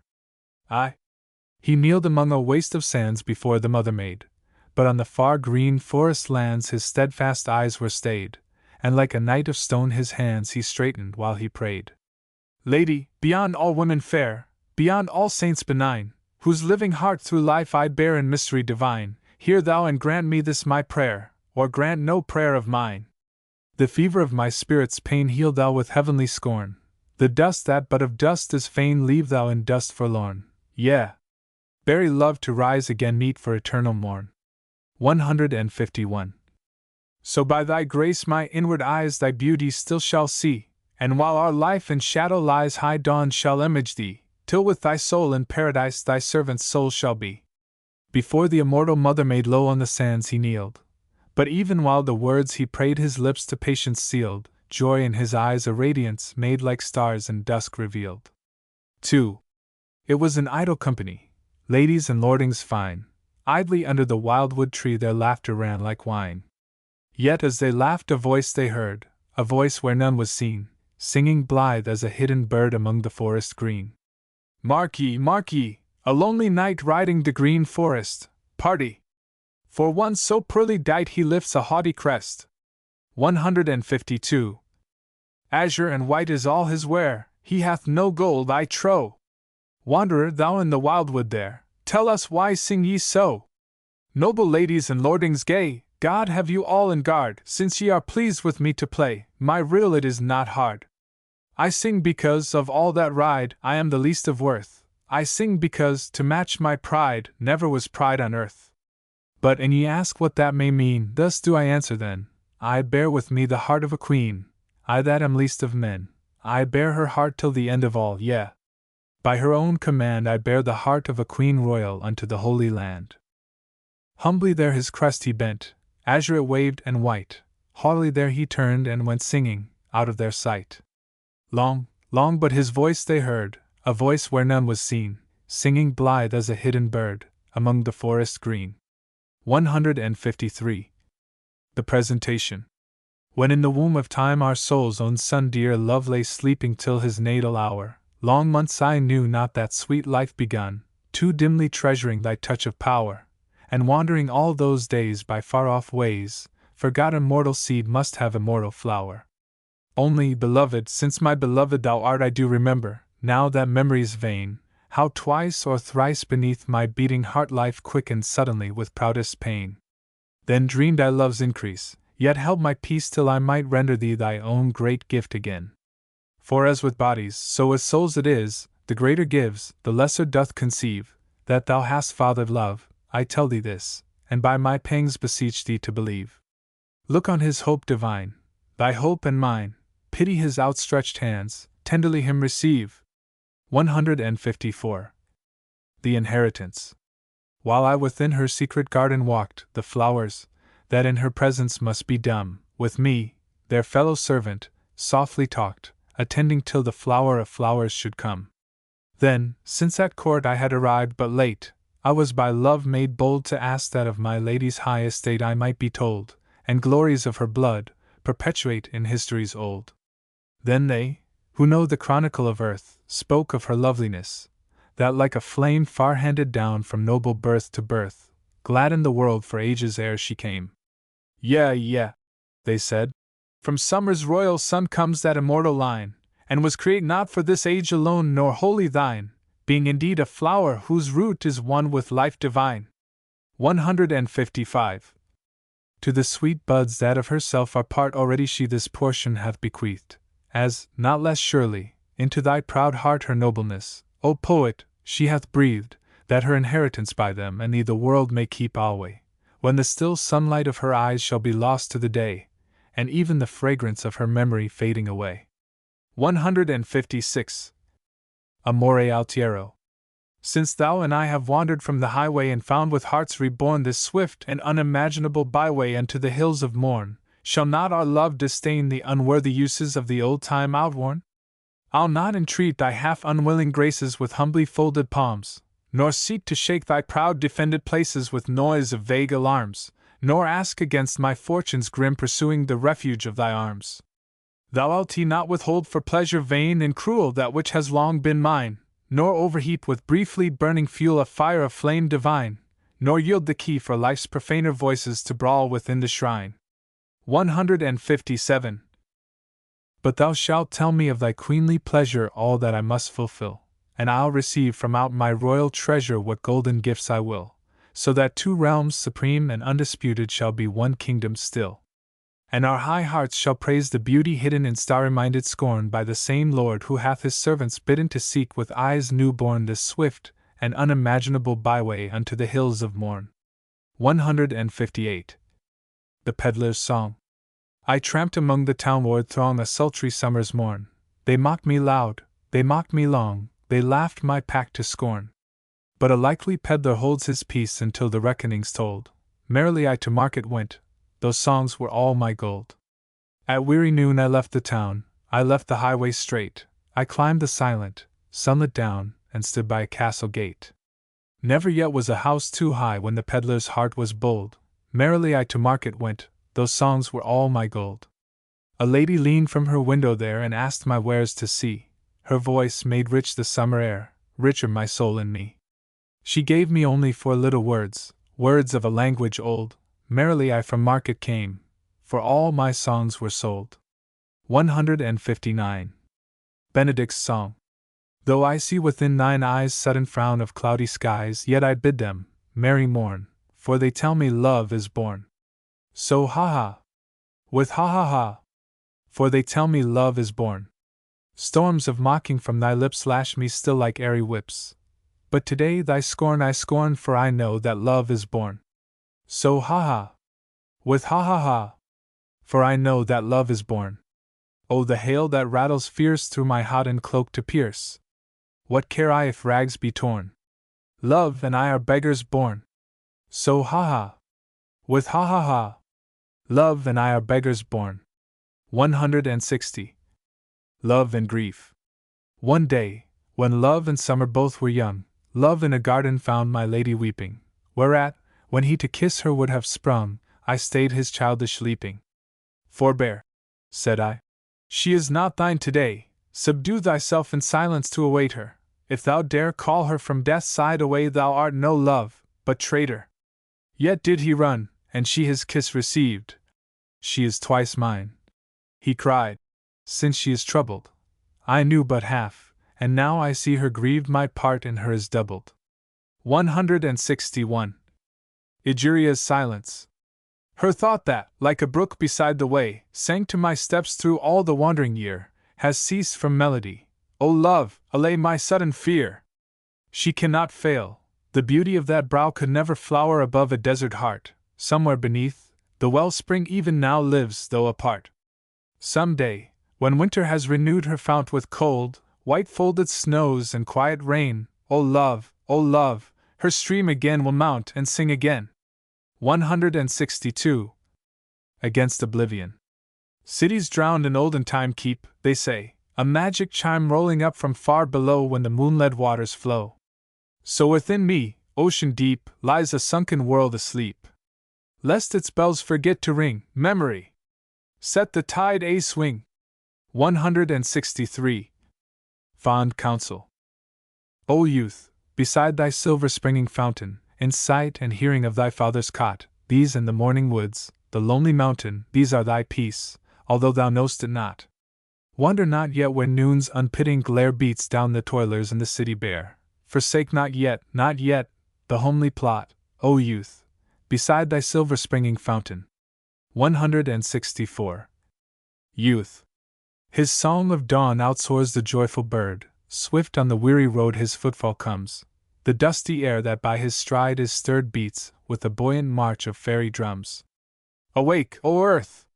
Thine ancient slumber break, to the new day, O slumbrous earth, awake! Yet long ago that merry march began, his feet are older than the path they tread. His music is the morning song of man, his stride the stride of all the valiant dead. His youngest hopes are memories, and his eyes deep with the old dream that never dies. 165. The Wanderer. To youth there comes a whisper out of the west. O loiterer, hasten where there waits for thee a life to build, a love therein to nest, and a man's work, serving the age to be. Peace, peace awhile. Before his tireless feet hill beyond hill the road in sunlight goes. He breathes the breath of morning, clear and sweet, and his eyes love the high eternal snows. 166. The Adventurers. Over the downs in sunlight clear forth we went in the spring of the year. Plunder of April's gold we sought, little of April's anger thought. Caught in a copse without defense low we crouched to the rain-squall dense. Sure, if misery man can vex, there it beat on our bended necks. Yet when again we wander on suddenly all that gloom is gone. Under and over through the wood, life is astir, and life is good. Violets purple, violets white, delicate windflowers dancing light, primrose, mercury, muscatel, shimmer in diamonds round the dell. Squirrel is climbing swift and lithe, chiff-chaff whetting his airy scythe, woodpecker whirs his rattling rap, ringdove flies with a sudden clap. 167. Rook is summoning rook to build, dunnock his beak with moss has filled, robin is bowing in coat-tails brown, tomtit chattering upside down. Well is it seen that every one laughs at the rain and loves the sun. We too laughed with the wildwood crew, laughed till the sky once more was blue. Homeward over the downs we went soaked to the heart with sweet content. April's anger is swift to fall, April's wonder is worth it all. 168. To Claire. With a volume of stories from Froissart. My Claire, these tales were told, you know, in French, 500 years ago, by old Sir John, whose heart's delight was lady sweet and valiant knight. 100 years went by, and then a great lord told the tales again, when bluff King Hell desired his folk to read them in the tongue they spoke. Last, I myself among them took what I loved best, and made this book. Great, lesser, less, these writers three worked for the days they could not see, and certes, in their work they knew nothing at all, dear child, of you. Yet is this book your own in truth, because 'tis made for noble youth, and every word that's living there must die when Clares are no more Clare. 169. The Return of Summer, an Eclogue. Scene: Ashdown Forest in May. Persons H. A poet, C. His daughter. H. Here then, if you insist, my daughter, still, I must confess that I preferred the hill. The warm scent of the pine wood seemed to me the first true breath of summer. Did you see the waxen herdbells with their promised fruit already purple at the blossom's root, and thick among the rusty bracken strown sunburnt anemones long overblown? Summer is come at last. See, and that is why mine is a better place than yours to lie. This dark old yew tree casts a fuller shade than any pine. The stream is simply made for keeping bottles cool, and when we've dined I could just wait a bit while you reclined. H. Empty the basket then, without more words. But I still wish we had not left the birds. 170. C. Father! You are perverse. Since when, I beg, have forest birds been tethered by the leg? They're everywhere. What more can you desire? The cuckoo shouts as though he'd never tire. The nuthatch, knowing that of noise you're fond, keeps chucking stones along a frozen pond, and busy Goldcrest, somewhere out of sight, works at his saw with all his tiny might. I do not count the ringdoves or the rooks, we hear so much about them in the books they're hardly real. But from where I sit I see 2 chaffinches, a long-tailed tit, a missel thrush, a yaffle. H. That will do, I may have overlooked a bird or 2. Where are the biscuits? Are you getting cramped down by the water there? It must be damp? C. I'm only watching till your bottle's cool. It lies so snug beneath this glassy pool, like a sunk battleship.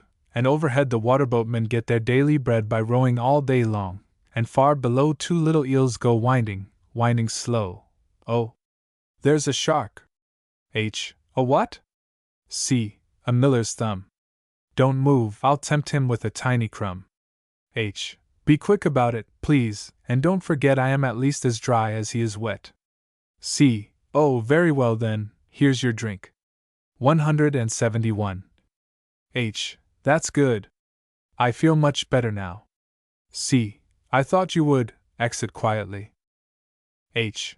How beautiful the world is when it breathes the news of summer, when the bronzy sheaths still hang about the beech leaf, and the oaks are wearing still their dainty tasseled cloaks, while on the hillside every hawthorn pale has taken now her balmy bridal veil, and down below, the drowsy murmuring stream lulls the warm noonday in an endless dream. O little brook, far more thou art to me than all the pageantry of field and tree. Yes, singen wald die Nixon, ah! 'Tis truth, tief unteniren raen, but only youth can hear them joyfully, as once I lay and heard them singing of the world's highway, of wandering ended, and the maiden found, and golden bread by magic mill-wheel ground.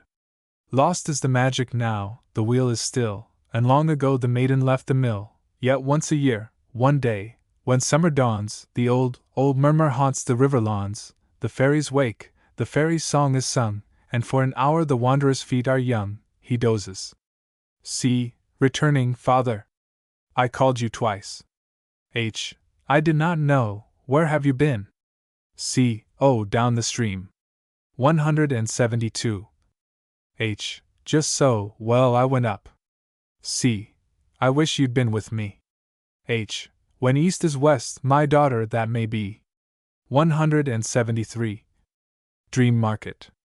A masque presented at Wilton House, July 28, 1909. Scene: a lawn in the Countess of Pembroke's Arcadia. Enter Flora, Lady of Summer, with her maidens, Phyllis and Amaryllis.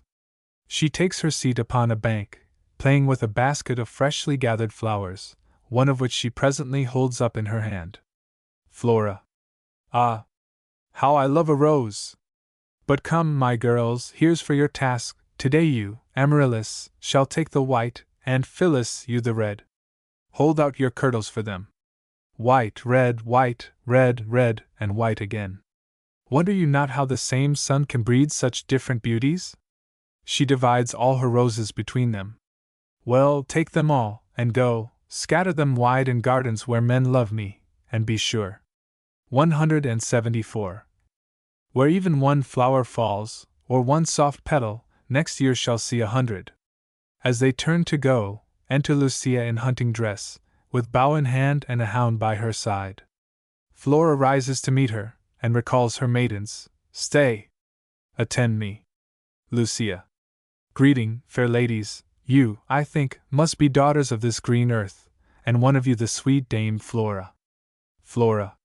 Your true servant, madam. But if my memory be not newly withered, I have not known the pleasure. Lucia. Yes, you have seen me, at least you might have seen me. I am Lucia, Lady of Moonlight, and I often hunt these downs of yours with all my nightly pack of questing beams and velvet-footed shadows. Flora. I fear at night. Lucia. Oh, yes. At night you are sleeping. And I by day am always rather faint, so we don't meet, but sometimes your good folk have torn my nets by raking in the water, and though their neighbors laughed, there are worse ways of spending time, and far worse things to rake for than silver lights upon a crystal stream. But come! My royal sire, the man in the moon, he has been here? Flora. So many kings come here, I can't be sure. I've heard the man in the moon. 175. Did once come down and ask his way to Norwich. But that was years agone, hundreds of years. It may not be the same. I do not know you royal father's age. Lucia. His age? Oh, surely. He never can be more than 1 month old. Flora. Yet he's your father. Lucia. Well, he is and is not. Proudly, I am the daughter of 1,000,000 moons. They month by month and year by circling year, from their celestial palace looking down on your day-wearied earth, have soothed her sleep, and rocked her tides, and made a magic world for all her lovers and her nightingales. You owe them much, my ancestors. No doubt, at times they suffered under clouds, at times they were eclipsed, yet in their brighter hours they were illustrious. Flora. And may I hope your present sire, his present serene highness, is in his brighter hours today? Lucia. Ah! No. Be sure he is not, else I had not left my cool, sweet garden of unfading stars for the rank meadows of this sun-worn mold. Flora. What is your trouble, then? Lucia. Although my father has been but 10 days reigning, he is sad with all the sadness of a phantom realm, and all the sorrows of 10,000 years. 176. We in our moonland have no life like yours, no birth, no death, we live but in our dreams, and when they are grown old, these mortal visions of an immortal sleep, we seem to lose them. They are too strong for us, too self-sufficient to live for us. They go their ways and leave us, like shadows grown substantial. Flora. I have heard something on earth not unlike this complaint, but can I help you? Lucia. Lady, if you cannot, no one can help. In Moonland there is famine, we are losing all our dreams, and I come hither to buy a new one for my father's house. Flora. To buy a dream? Lucia. Some little darling dream that will be always with us, night and day, loving and teasing, sailing light of heart over our darkest deeps, reminding us of our lost childhood, playing our old games, singing our old songs, asking our old riddles, building our old hopes, and with our old gusto rehearsing for us in one endless act the world past and the world to be. Flora. Oh! Now I see your meaning. Yes, I have indeed plenty of such sweet dreams, we call them children. They are our dreams too, and though they are born of us, truly in them we live. But dearest lady, we do not sell them. 177. Lucia. Do you mean you will not? Not one? Could you not lend me one, just one? Flora. Ah! But to lend what cannot be returned is merely giving. Who can bring again into the empty nest those winged years? Still, there are children here well worth your hopes, and you shall venture, if there be among them one that your heart desires, and she consent, take her and welcome, for the will of love is the wind's will, and none may guess his going. Lucia. O dearest Lady Flora! Flora. Stay! They are here, mad as a dance of mayflies. The children run in dancing and singing. Shall we sit and watch these children? Phyllis, bid them play, and let them heed us no more than the trees that girdle this green lawn with whispering beauty. The children play and sing at their games, till at a convenient moment the Lady Flora holds up her hand. Flora. Now, Amaryllis, stay the rushing stream, the meadows for this time have drunk enough. To Lucia, And you, what think you, lady, of these maids?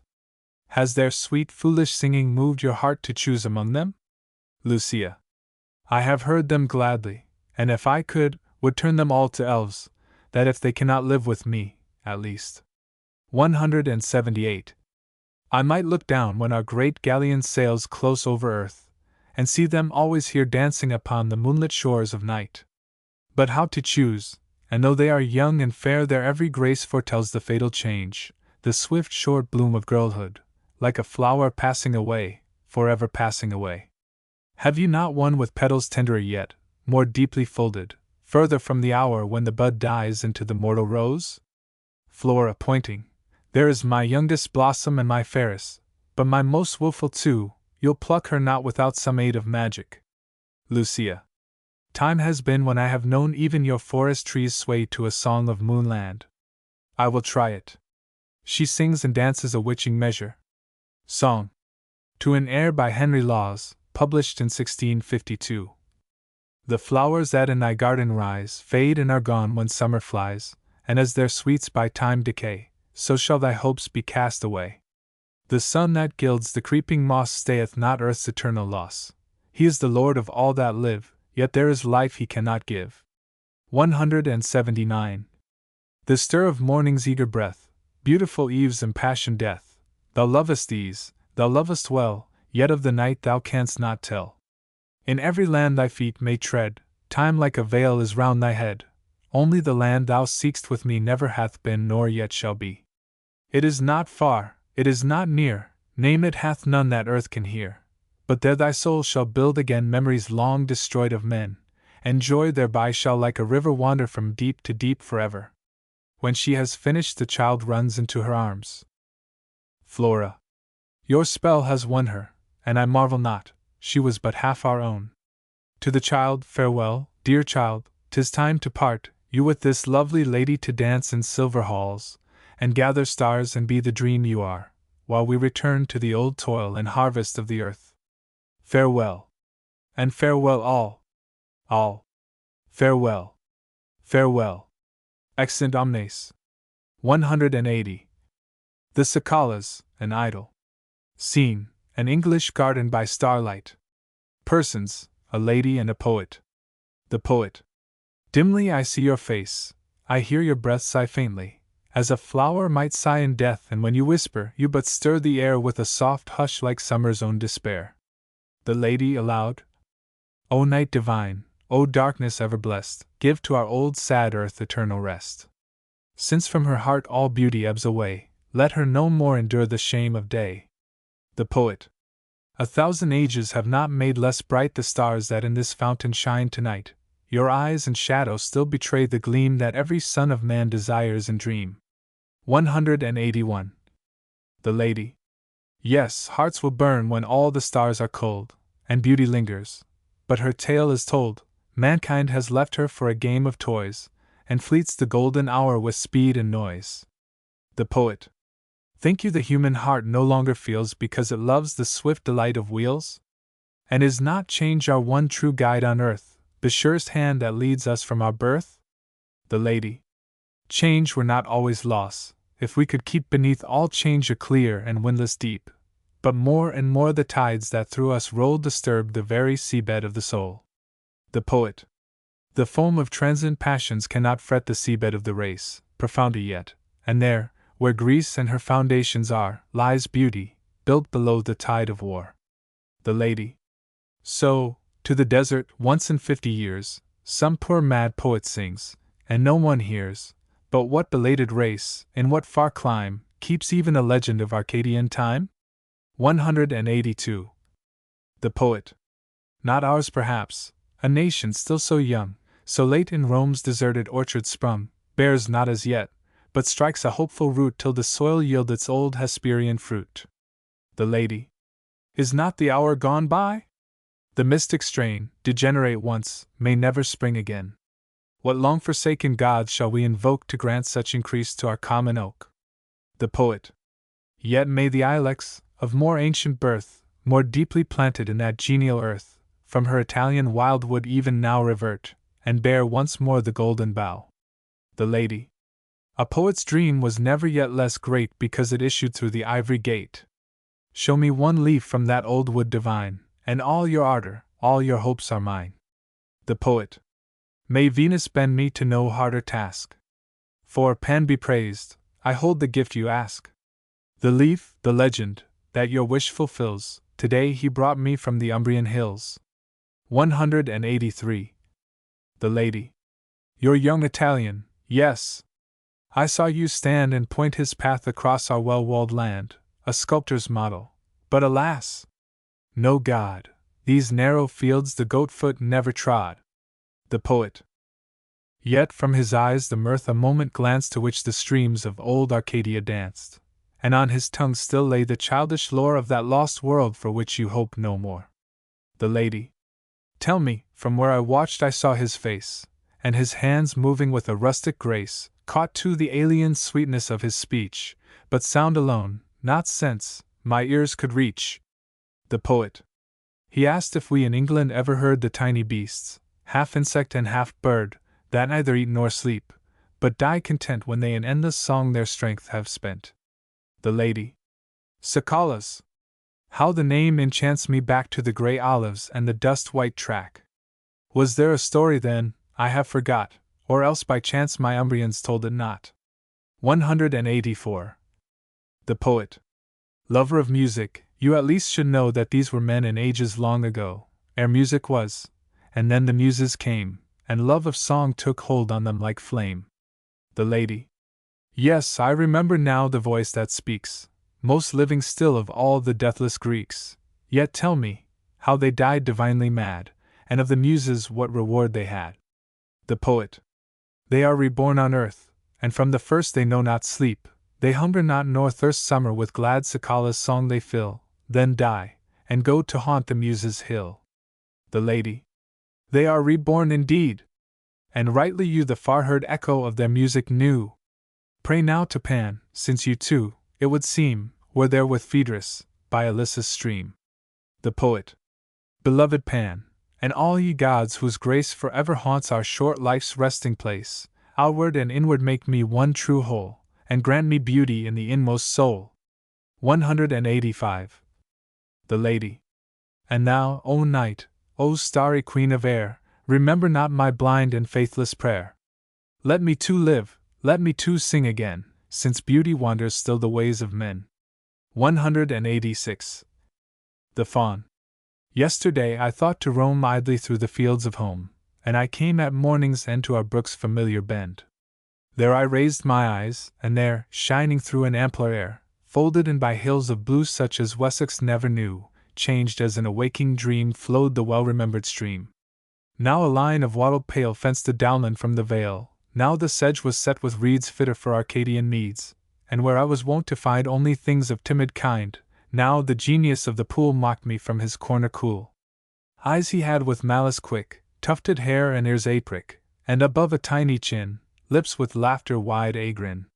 187.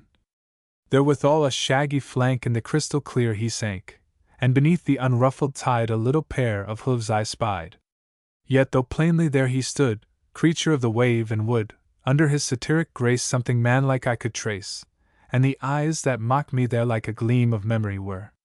So, said I at last to him, frowning from the river's brim, this is where you come to play, heedless of the time of day. Nay, replied the youthful god, leaning on the flowery sod. Here there are no clocks, and so time can neither come nor go. Little goat, said I, you're late, and your dinner will not wait. If today you wish to eat, trust me, you must find your feet. Father, said the little goat, do you know that I can float? 188. Do you know that I can dive as deep as any duck alive? Would you like to see me drop out of yonder willow's top? Sternly I replied again. You may spare your boasting vein, all that you can do I did when I was myself a kid. Laughter followed such as pealed through the first unfurrowed field. Then what mother says is true, and your hoof is cloven too. Ah, but that irreverent mirth, learned of the primeval earth, surely was with magic fraught that upon my pulses wrought. I too felt the air of June humming with a merry tune. I too reckoned, like a boy, less of time and more of joy, till, as homeward I was wending, I perceived my back unbending, and before the mile was done ran beside my truant son. 189. Fiddley's grassy tomb. The squire sat propped in a pillowed chair, his eyes were alive and clear of care, but well he knew that the hour was come to bid good-bye to his ancient home. He looked on garden, wood, and hill, he looked on the lake, sunny and still. The last of earth that his eyes could see was the island church of Orchardly. The last that his heart could understand was the touch of the tongue that licked his hand. "Bury the dog at my feet," he said, and his voice dropped, and the squire was dead. Now the dog was a hound of the Danish breed, staunch to love and strong at need. He had dragged his master safe to shore when the tide was ebbing at Elsinore. From that day forth, as reason would, he was named Fiddley, and made it good. When the last of the mourners left the door, Fiddley was dead on the chantry floor. 190. They buried him there at his master's feet, and all that heard of it deemed it meet. The story went the round for years, till it came at last to the bishop's ears. Bishop of Bath and Wells was he, lord of the lords of Orchardly, and he wrote to the parson the strongest screed that bishop may write or parson read. The sum of it was that a soulless hound was known to be buried in hallowed ground. From scandal soared the church to save they must take the dog from his master's grave. The heir was far in a foreign land, the parson was waxed to my lord's command. He sent for the sexton, and bade him make a lonely grave by the shore of the lake.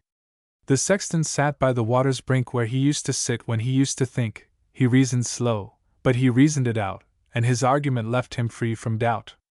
"A bishop," he said, "is the top of his trade, but there's others can give him a start with the spade. Yon dog, he carried the squire ashore, and a Christian couldn't ha' done no more." 191. The grave was dug.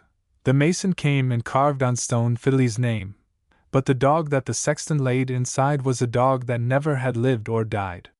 So the parson was praised, and the scandal stayed, till, a long time after, the church decayed, and laying the floor anew, they found in the tomb of the squire the bones of a hound. As for the Bishop of Bath and Wells, no more of him the story tells. Doubtless he lived as a prelate and prince, and died and was buried a century since. And whether his view was right or wrong has little to do with this my song. Something we owe him, you must allow, and perhaps he has changed his mind by now. The squire in the family chantry sleeps, the marble still his memory keeps. Remember, when the name you spell, there rest Fiddley's bones as well.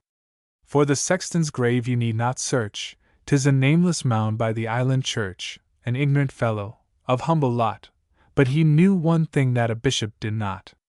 192. Moonset. Past 7 o'clock, time to be gone.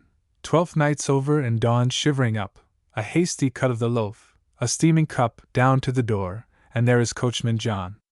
Ruddy of cheek is John and bright of eye, but John it appears has none of your grins and winks, civil enough, but short, perhaps he thinks, words come once in a mile, and always dry.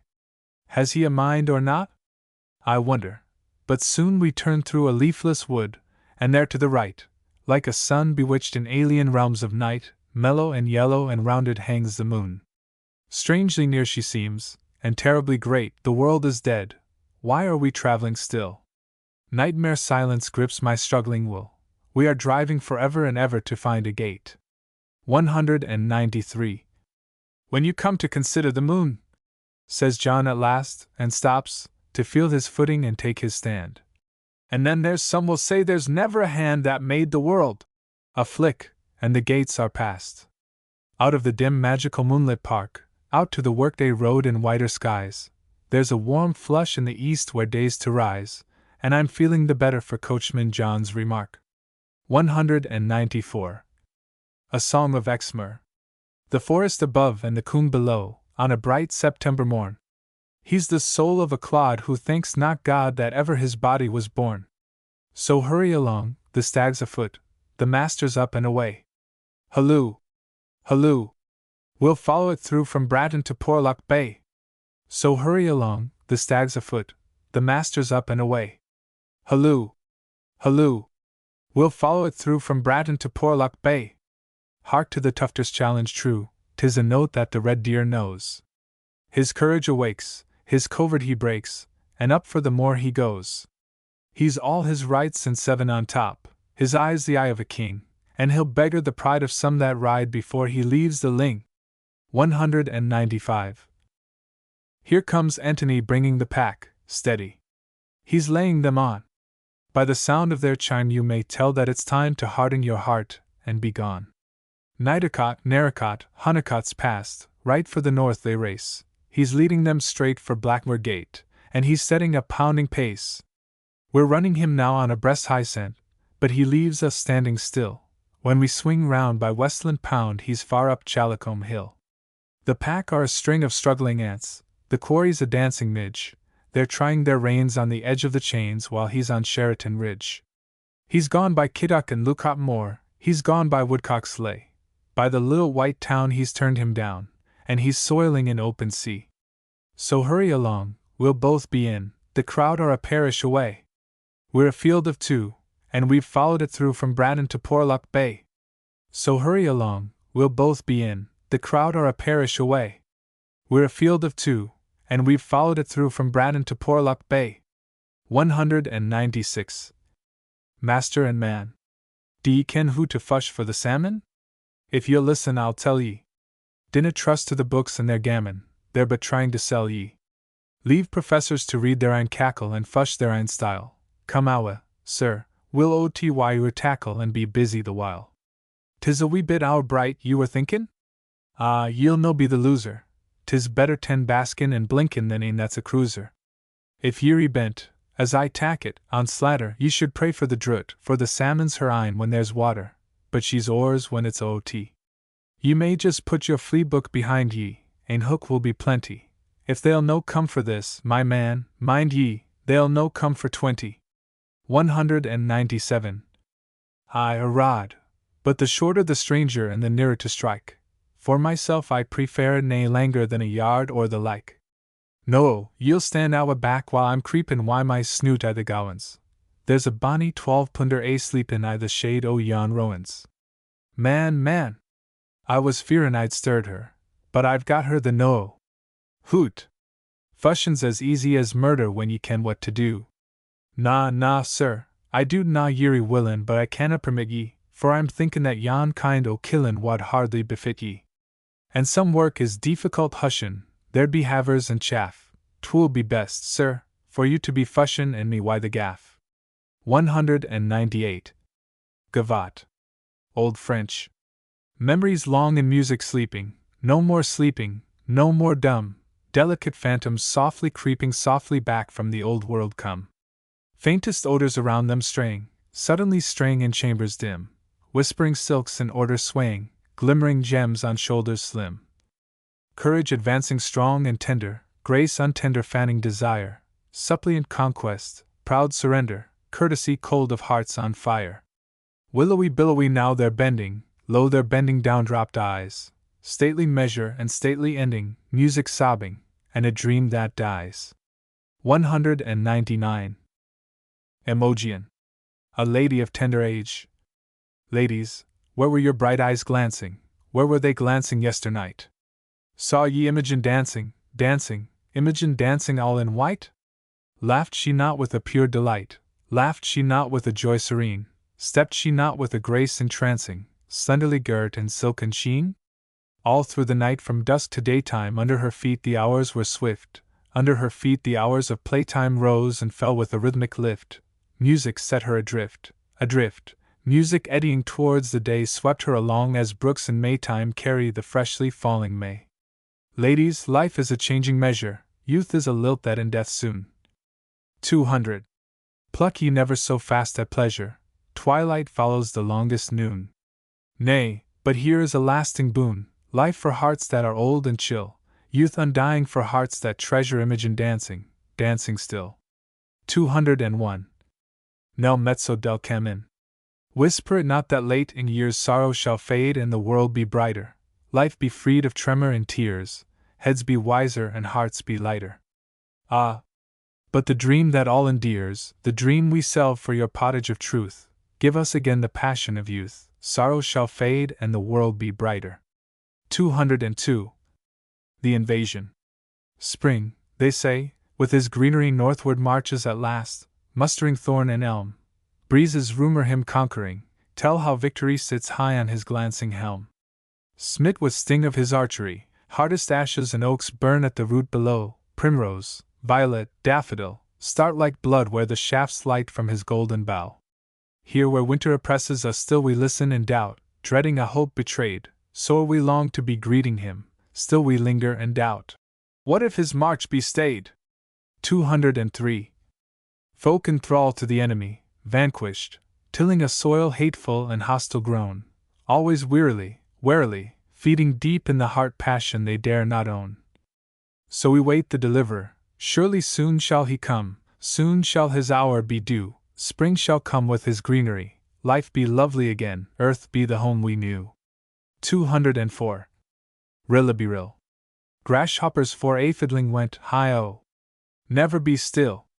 They earn but little towards their rent, but all day long with their elbows bent they fiddled a tune called Rillaby, fiddled a tune called Rillabyrill. Grasshoppers soon on fairies came, hi-oh! Never be still. Fairies asked with a manner of blame, where do you come from, what is your name? What do you want with your Rillaby? What do you want with your Rillabyrill? Madam, you see before you stand, hi-oh! Never be still. The old original favorite grand Grasshopper's green herbarian band, and the tune we play is Rillaby, madam, the tune is Rillabyrill. 205. Fairies hadn't a word to say, hi-oh! Never be still. Fairies seldom are sweet by day, but the grasshoppers merrily fiddled away, oh but they played with a Willoughby, oh but they played with a Willoughby-will. Fairies slumber and sulk at noon, hi-oh! Never be still. But at last the kind old motherly moon brought them dew in a silver spoon, and they turned to ask for Rillaby, one more round of Rillabyrill. Ah! But nobody now replied, hi-oh! Never be still.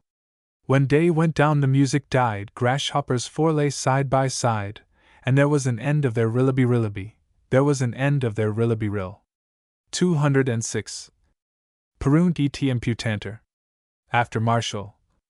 Bernard, if to you and me fortune all at once should give years to spend secure and free, with the choice of how to live, tell me, what should we proclaim life deserving of the name? Winning someone else's case? Saving someone else's seat? Hearing with a solemn face people of importance bleat? No, I think we should not still waste our time at others' will. Summer noons beneath the limes, summer rides at evening cool, winter's tales and homemade rhymes, figures on the frozen pool, these would we for labors take, and of these our business make. 207. Ah! But neither you nor I dare in earnest venture so, still we let the good days die and to swell the reckoning go. What are those that know the way, yet to walk therein delay? 208. Felix Antonius. After Martial. Today, my friend is 75. He tells his tale with no regret, his brave old eyes are steadfast yet, his heart the lightest heart alive. He sees behind him green and wide the pathway of his pilgrim years, he sees the shore, and dreadless hears the whisper of the creeping tide. For out of all his days, not one has passed and left its unlaid ghost to seek a light forever lost, or wail a deed forever done. So for reward of lifelong truth he lives again, as good men can, redoubling his allotted span with memories of a stainless youth. 209. Ireland. Down thy valleys, Ireland, down thy valleys green and sad, still thy spirit wanders wailing, wanders mad. Long ago that anguish took thee, Ireland, green and fair, spoilers strong in darkness took thee, broke thy heart and left thee there. Down thy valleys, Ireland, still thy spirit wanders mad, all too late they love that wronged thee, Ireland, green and sad. 210. Hymn. In the time of war and tumults. O Lord Almighty, thou whose hands despair and victory give, in whom, though tyrants tread their lands, the souls of nations live. Thou wilt not turn thy face away from those who work thy will, but send thy peace on hearts that pray, and guard thy people still.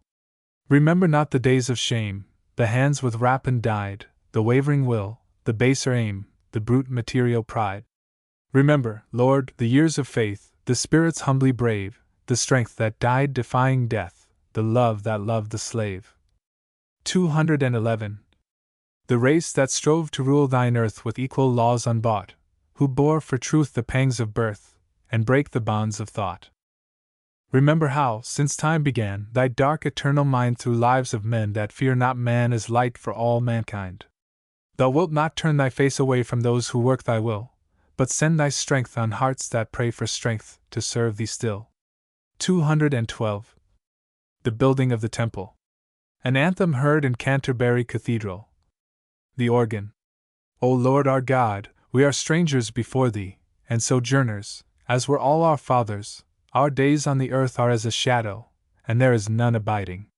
O Lord God of our fathers, keep this forever in the imagination of the thoughts of thy people, and prepare their heart unto thee. And give unto Solomon my son a perfect heart to keep thy commandments, and to build the palace for the which I have made provision. Boys' voices. O come to the palace of life, let us build it again. It was founded on terror and strife, it was laid in the curse of the womb, and pillared on toil and pain, and hung with veils of doom, and vaulted with the darkness of the tomb. 213. Men's voices. O Lord our God, we are sojourners here for a day, strangers and sojourners, as all our fathers were. Our years on the earth are a shadow that fadeth away. Grant us light for our labor, and a time for prayer. Boys. But now with endless song, and joy fulfilling the law, of passion as pure as strong and pleasure undimmed of awe, with garners of wine and grain laid up for the ages long, let us build the palace again and enter with endless song, enter and dwell secure, forgetting the years of wrong. Men. O Lord our God, we are strangers and sojourners here. Our beginning was night, and our end is hid in thee. Our labor on the earth is hope redeeming fear. In sorrow we build for the days we shall not see. Boys. Great is the name of the strong and skilled, lasting the fame of them that build. 214. The tongues of many nations shall speak of our praise, and far generations be glad for our days. Men. We are sojourners here as all our fathers were, as all our children shall be, forgetting and forgot. The fame of man is a murmur that passeth on the air, we perish indeed if thou remember not. We are sojourners here as all our fathers were, strangers traveling down to the land of death. There is neither work nor device nor knowledge there. O grant us might for our labor, and to rest in faith. Boys. In the joy of the light to be. Men. O Father of lights, unvarying and true. Boys. Let us build the palace of life anew. Men. Let us build for the years we shall not see.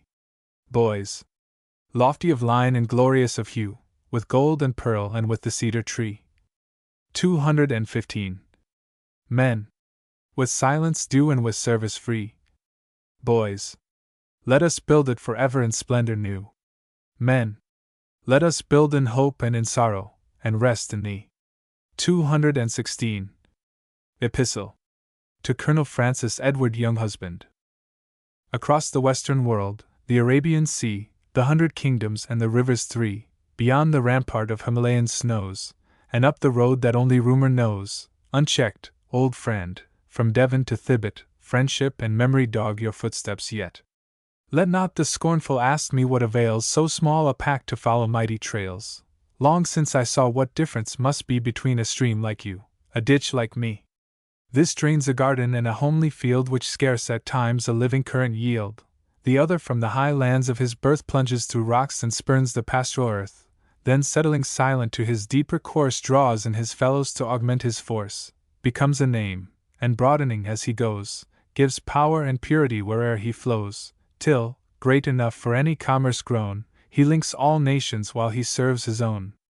217. Soldier, explorer, statesman, what in truth have you in common with home-keeping youth? Youth, comes your answer like an echo faint, and youth it was that made us first acquaint. Do you remember when the downs were white with the March dust from highways glaring bright, how you and I, like yachts that tossed the foam, from Penpole fields came stride and stride for home? One grimly leading, one intent to pass. Mile after mile we measured road and grass, twin silent shadows, till the hour was done, the shadows parted and the stouter won. Since then I know one thing beyond appeal, how runs from stem to stern a trim-built keel. Another day, but that's not mine to tell, the man in front does not observe so well, though, spite of all these 25 years, as clear as life our school-day scene appears. The guarded course, the barriers and the rope, the runners, stripped of all but shivering hope, the starter's good grey head, the sudden hush, the stern white line, the half-unconscious rush, the deadly bend, the pivot of our fate, the rope again, the long green level straight, the lane of heads, the cheering half unheard, the dying spurt, the tape, the judge's word. You, too, I doubt not, from your llama's hall can see the stand above the worn old wall. 218. Where then they clamored as our race we sped, where now they number our heroic dead. Asterisk as clear as life you, too, can hear the sound of voices once for all by. Lock up, bound, and see the flash of eyes still nobly bright but in the big side scrimmage, lost to sight. Old loves, old rivalries, old happy times, these well may move your memory and my rhymes, these are the past. But there is that, my friend, between us two, that has nor time nor end. Though wide apart the lines our fate has traced since those far shadows of our boyhood raced, in the dim region all men must explore, the mind's thicket, where none has gone before, rounding some shoulder of the lonely trail we met once more, and raised a lusty hail. Forward! Cried one. For us no beaten track, no city continuing, no turning back. The past we love not for its being past, but for its hope and ardor forward cast. The victories of our youth we count for gain only because they steeled our hearts to pain, and hold no longer even Clifton great save as she schooled our wills to serve the state. 219. Nay, England's self, whose 1,000-year-old name burns in our blood like ever-smoldering flame, whose tightened shoulders as the world are wide and her great pulses like the ocean tide, lives but to bear the hopes we shall not see, dear mortal mother of the race to be. Thereto you answered, Forward! In God's name, I own no lesser law, no narrower claim. A freeman's reason well might think it scorn to toil for those who may be never born, but for some cause not wholly out of ken, some all-directing will that works with men, some universal under which may fall the minor premise of our effort small, in whose unending purpose, though we cease, we find our impulse and our only peace. So passed our greeting, till we turned once more, I to my desk and you to rule endure. To meet again, ah! When? Yet once we met, and to one dawn our faces still are set. Exeter, September 10th, 1904. Asterisk in the school quadrangle at Clifton, the site from which, upon occasion, the grand stand used to overlook the close, is now occupied by the memorial to those Cliftonians who fell in the South African War. 220. An essay on criticism. 'Tis hard to say if greater waste of time is seen in writing or in reading rhyme, but of the two, less dangerous it appears to tire our own than poison others' ears. Time was, the owner of a peevish tongue, the pebble of his wrath unheeding flung, saw the faint ripples touch the shore and cease, and in the duck-pond all again was peace. But since that science on our eyes hath laid the wondrous clay from her own spittle made, we see the widening ripples pass beyond, the pond becomes the world a pond, all ether trembles when the pebble falls, and a light word may ring in starry halls. When first on earth the swift iambic ran, men here and there were found but nowhere man. From whencesoe'er their origin they drew, each on its separate soil the species grew, and by selection, natural or not, evolved a fond belief in one small spot. The Greek himself, with all his wisdom, took for the wide world his bright Aegean nook. 221. For fatherland, a town, for public, all who at one time could hear the herald bawl, for him barbarians beyond his gate were lower beings, of a different date. He never thought on such to spend his rhymes, and if he did, they never read the Times. Now all is changed, on this side and on that, the heralds learn to print and pass the hat. His tone is so much raised that, far or near, all with a so to spend his news may hear, and who but, far or near, the so affords to learn the worst of foreigners and lords. So comes the pressman's heaven on earth, wherein one touch of hatred proves the whole world kin. Our rulers are the best, and there's the worst. Our cause is always just, and there's accursed. Our troops are heroes, hirelings theirs or slaves. Our diplomats but children, theirs but knaves. Our press for independence justly prized, theirs bought or blind, inspired or subsidized. For the world's progress what was ever made like to our tongue, our empire and our trade? So chant the nations, till at last you'd think men could no nearer howl to folly's brink. Yet some in England lately won renown by howling word for word, but upside down. But where, you cry, could poets find a place, if poets we possessed, in this disgrace? 222. Males will be males, reviews must be reviews, but why the critic with the bard confuse? Alas! Apollo, it must be confessed, has lately gone the way of all the rest. No more alone upon the far-off hills with song serene the wilderness he fills, but in the forum now his art employs, and what he lacks in knowledge gives in noise. At first, ere he began to feel his feet, he begged a corner in the hindmost sheet, concealed with answers and acrostics lay, and held aloof from questions of the day. But now, grown bold, he dashes to the front, among the leaders bears the battle's brunt, takes steel in hand, and cheaply unafraid spurs a lame Pegasus on Jameson's raid, or pipes the fleet in melodrama's tones to ram the damned on their infernal thrones. Sure, Scriblerus himself could scarce have guessed the art of sinking might be further pressed. But while these errors almost tragic loom, the Indian drummer has but raised a boom. So well I love my country that the man who serves her can but serve her on my plan. Be slim, be stocky, leave your public schools to muffs like Bob's and other flannelled fools. The lordliest life, since Buller made such hay, is killing men 2,000 yards away. 223. You shoot the pheasant, but it costs too much and does not tend to decimate the Dutch. Your duty plainly then before you stands, conscription is the law for seagirt lands. Prate not of freedom. Since I learned to shoot I itch to use my ammunition boot. An odd way this, we thought, to criticize this barrackyard. Attention! D. Your eyes! But England smiled and lightly pardoned him, for was he not her Mowgli and her Kim? But now the neighborhood remonstrance roars, he's naughty still, and naughty out of doors. 'Tis well enough that he should tell Mamma her sons are tired of being what they are, but to give friendly bears, expecting buns, a paper full of stale unwholesome Huns, one might be led to think, from all this work, that little master's growing quite a Turk. O Rudyard, Rudyard, in our hours of ease before the war, you were not hard to please. You loved a regiment whether fore or aft, you loved a subaltern, however daft, you loved the very dregs of barrack life, the amorous colonel and the sergeant's wife. You sang the land where dawn across the bay comes up to waken Queens and Mandalay, the land where comrades sleep by Kabul ford, and valor, brown or white, is border lord. 224. The secret jungle life of child and beast, and all the magic of the dreaming East. These we loved with you, and loved still more the seven seas that break on Britain's shore, the winds that know her labor and her pride, and the long trail whereon our fathers died. In that day's work be sure you gained, my friend, if not the critic's name, at least his end. Your song and story might have roused a slave to see life bodily and see it brave. With voice so genial and so long of reach to your own people you the law could preach, and even now and then without offense to lesser breeds expose their lack of sense. Return, return. And let us hear again the ringing engines and the deep sea rain, the roaring chant of the shore wind's verse, too bluff to bicker and too strong to curse. Let us again with hearts serene behold the coastwise beacons that we knew of old. So shall you guide us when the stars are veiled, and stand among the lights that never failed.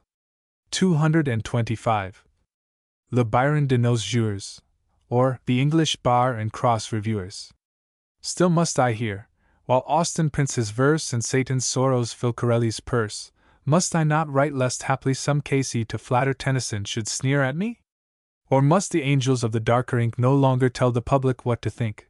Must lectures and reviewing all be stayed until they're licensed by the Board of Trade? Prepare for rhyme, I'll risk it, bite or bark I'll stop the press for neither Goss nor Clark. O sport most noble, when two cocks engage with equal blindness and with equal rage.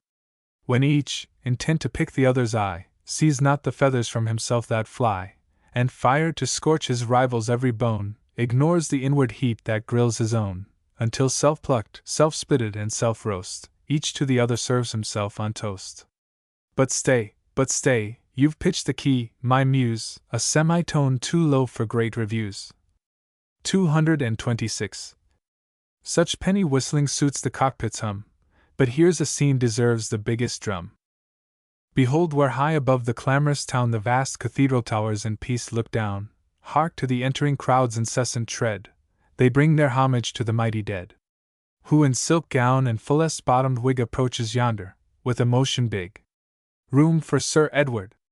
Now we shall be told which shrines are tin, which silver and which gold. 'Tis done! And now by lifelong habit bound he turns to prosecute the crowd around, indicts and pleads, sums up the pro and con, the verdict finds and puts the black cap on. Prisoners, attend! Of Queen Victoria's day I am the glory, you are the decay. You cannot think like Tennyson deceased, you do not sing like Browning in the least. Of Tennyson I sanction every word, Browning I cut to something like 1/3, though, mind you this, immoral he is not, still quite 2/3 I hope will be forgot. He was to poetry a Tom Carlyle, and that reminds me, Thomas too was vile. He wrote a life or two, but parts, I'm sure, compared with other parts are very poor. 227. Now Dickens, most extraordinary, dealt in fiction with what people really felt. That proves his genius. Thackeray again is so unequal as to cause me pain. And last of all, with history to conclude, I've read Macaulay and I've heard of Froude. That list, with all deductions, gentlemen, will show that now is not the same as then.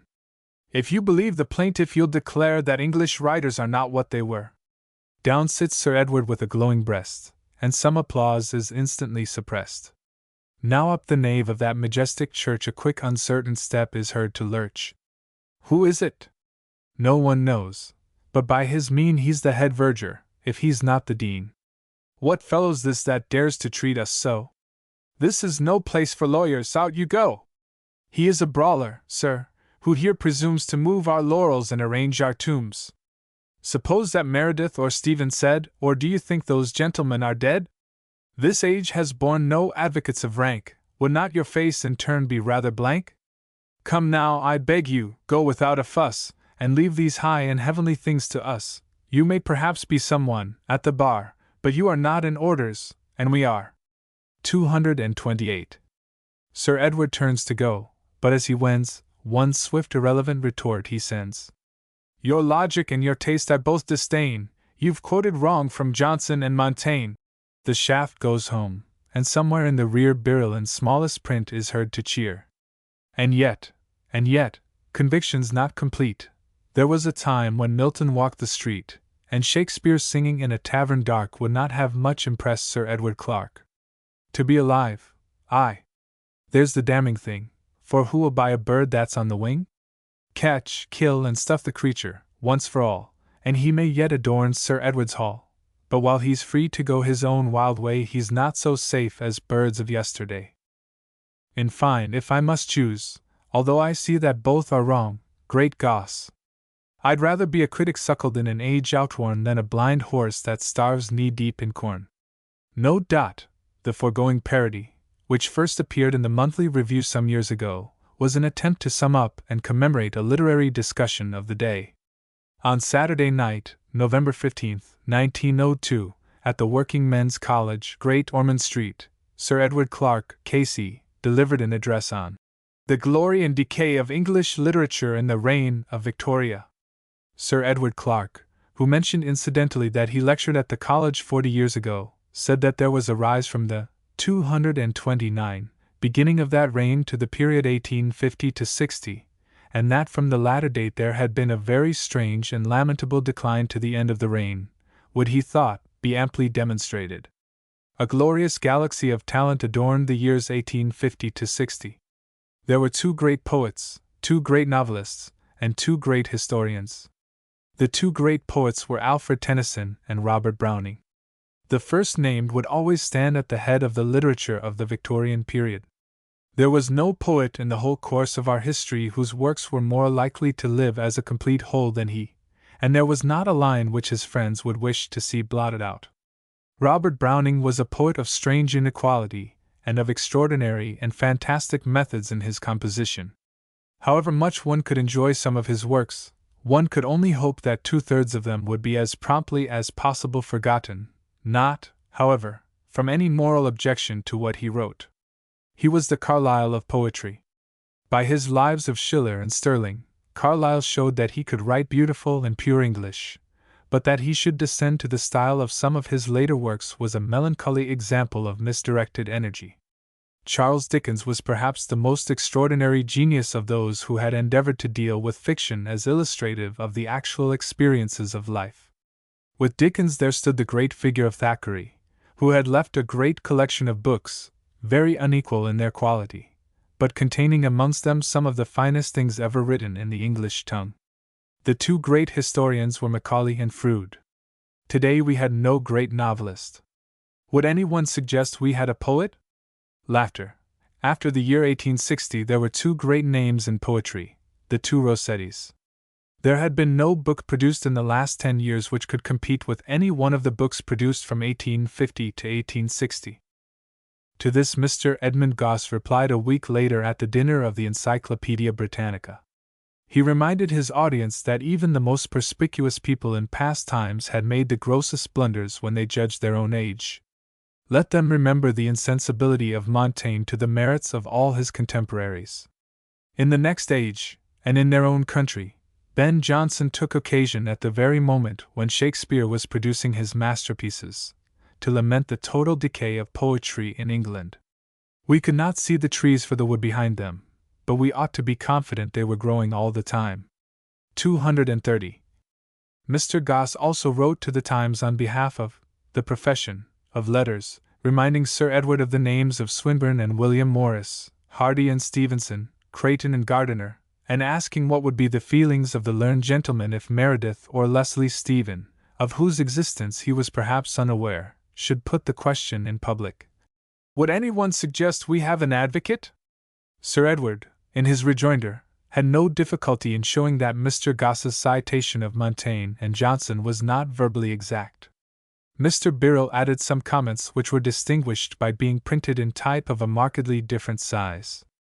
To the author of these lines, the controversy appears so typical and so likely to arise again, that he desires to record, in however slight a form, his recollection of it, and his own personal bias, which is in no degree lessened by reconsideration after 10 years. 231. Notes. Drake's drum. A state drum, painted with the arms of Sir Francis Drake, is preserved among other relics at Buckland Abbey, the seat of the Drake family in Devon. The Fighting Temeraire.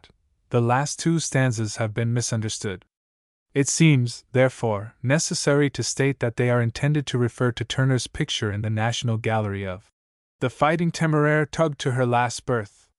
San Stefano. Sir Peter Parker was the son of Admiral Christopher Parker, grandson of Admiral Sir Peter Parker, the lifelong friend and chief mourner of Nelson, and great-grandson of Admiral Sir William Parker. On his mother's side he was grandson of Admiral Byron, and first cousin of Lord Byron, the poet. He was killed in action near Baltimore in 1814, and buried in St. Margaret's, Westminster, where may be seen the monument erected to his memory by the officers of the Menelaus. The Quarter-Gunner's Yarn. This ballad is founded on fragmentary lines communicated to the author by Admiral Sir Wyndham Hornby, K.C.B., who served under Sir Thomas Hardy in 1827. For an account of Cheeks the Marine see Marryat's Peter Simple. V. Victus. See Livy, XXX, 43, Diodorus Siculus, 19, 106. Seringapatam. In 1780, while attempting to relieve Arcot, a British force of 3,000 men was cut to pieces by Hyder Ali. Baird, then a young captain in the 73rd, was left for dead on the field. He was afterwards, with 49 other officers, kept in prison at Seringapatam, and treated with oriental barbarity and treachery by Hyder Ali and his son Tipu Sahib, sultans of Mysore. 23 of the prisoners died by poison, torture, and fever. The rest were surrendered in 1784. In 1799, at the siege of Seringapatam, Major General Baird commanded the 1st European Brigade, and volunteered to lead the storming column. 232, Tippah Sahib, with 8,000 of his men, fell in the assault, but the victor spared the lives of his sons, and forbade a general sack of the city. Clifton Chapel. 35 Old Cliftonian officers served in the campaign of 1897 on the Indian frontier, of whom 22 were mentioned in dispatches, and 6 recommended for the Distinguished Service Order. Of the 300 Cliftonians who served in the war in South Africa, 30 were killed in action and 14 died of wounds or fever. Clifton, remember these thy sons who fell fighting far over sea, for they in a dark hour remembered well their warfare learned of thee. The echo. The ballad was The TWA Sisters of Binnery, as set by Arthur Somerville. Sramadatsi. This ballad is founded on materials given to the author by the late Miss Mary Kingsley on her return from her last visit to the Bantu peoples of West Africa. The songnet, as described by her, resembles a long piece of fishing net folded, and is carried by the song man over his shoulder. When opened and laid before an audience, it is seen to contain tokens, such as a leopard's paw, a child's hair, a necklet, or a dried fish, sewn firmly to the meshes of the net. These form a kind of symbolical index to the Soman's repertory. The audience make their choice by laying a hand upon any token which appears desirable. The last of the tokens is that which represents the Song of Dying or Song of Sramadatsi. It is a shapeless piece of any substance, and is recognized only by its position in the net. The song, being unintelligible to the living, is never asked for until the moment of death.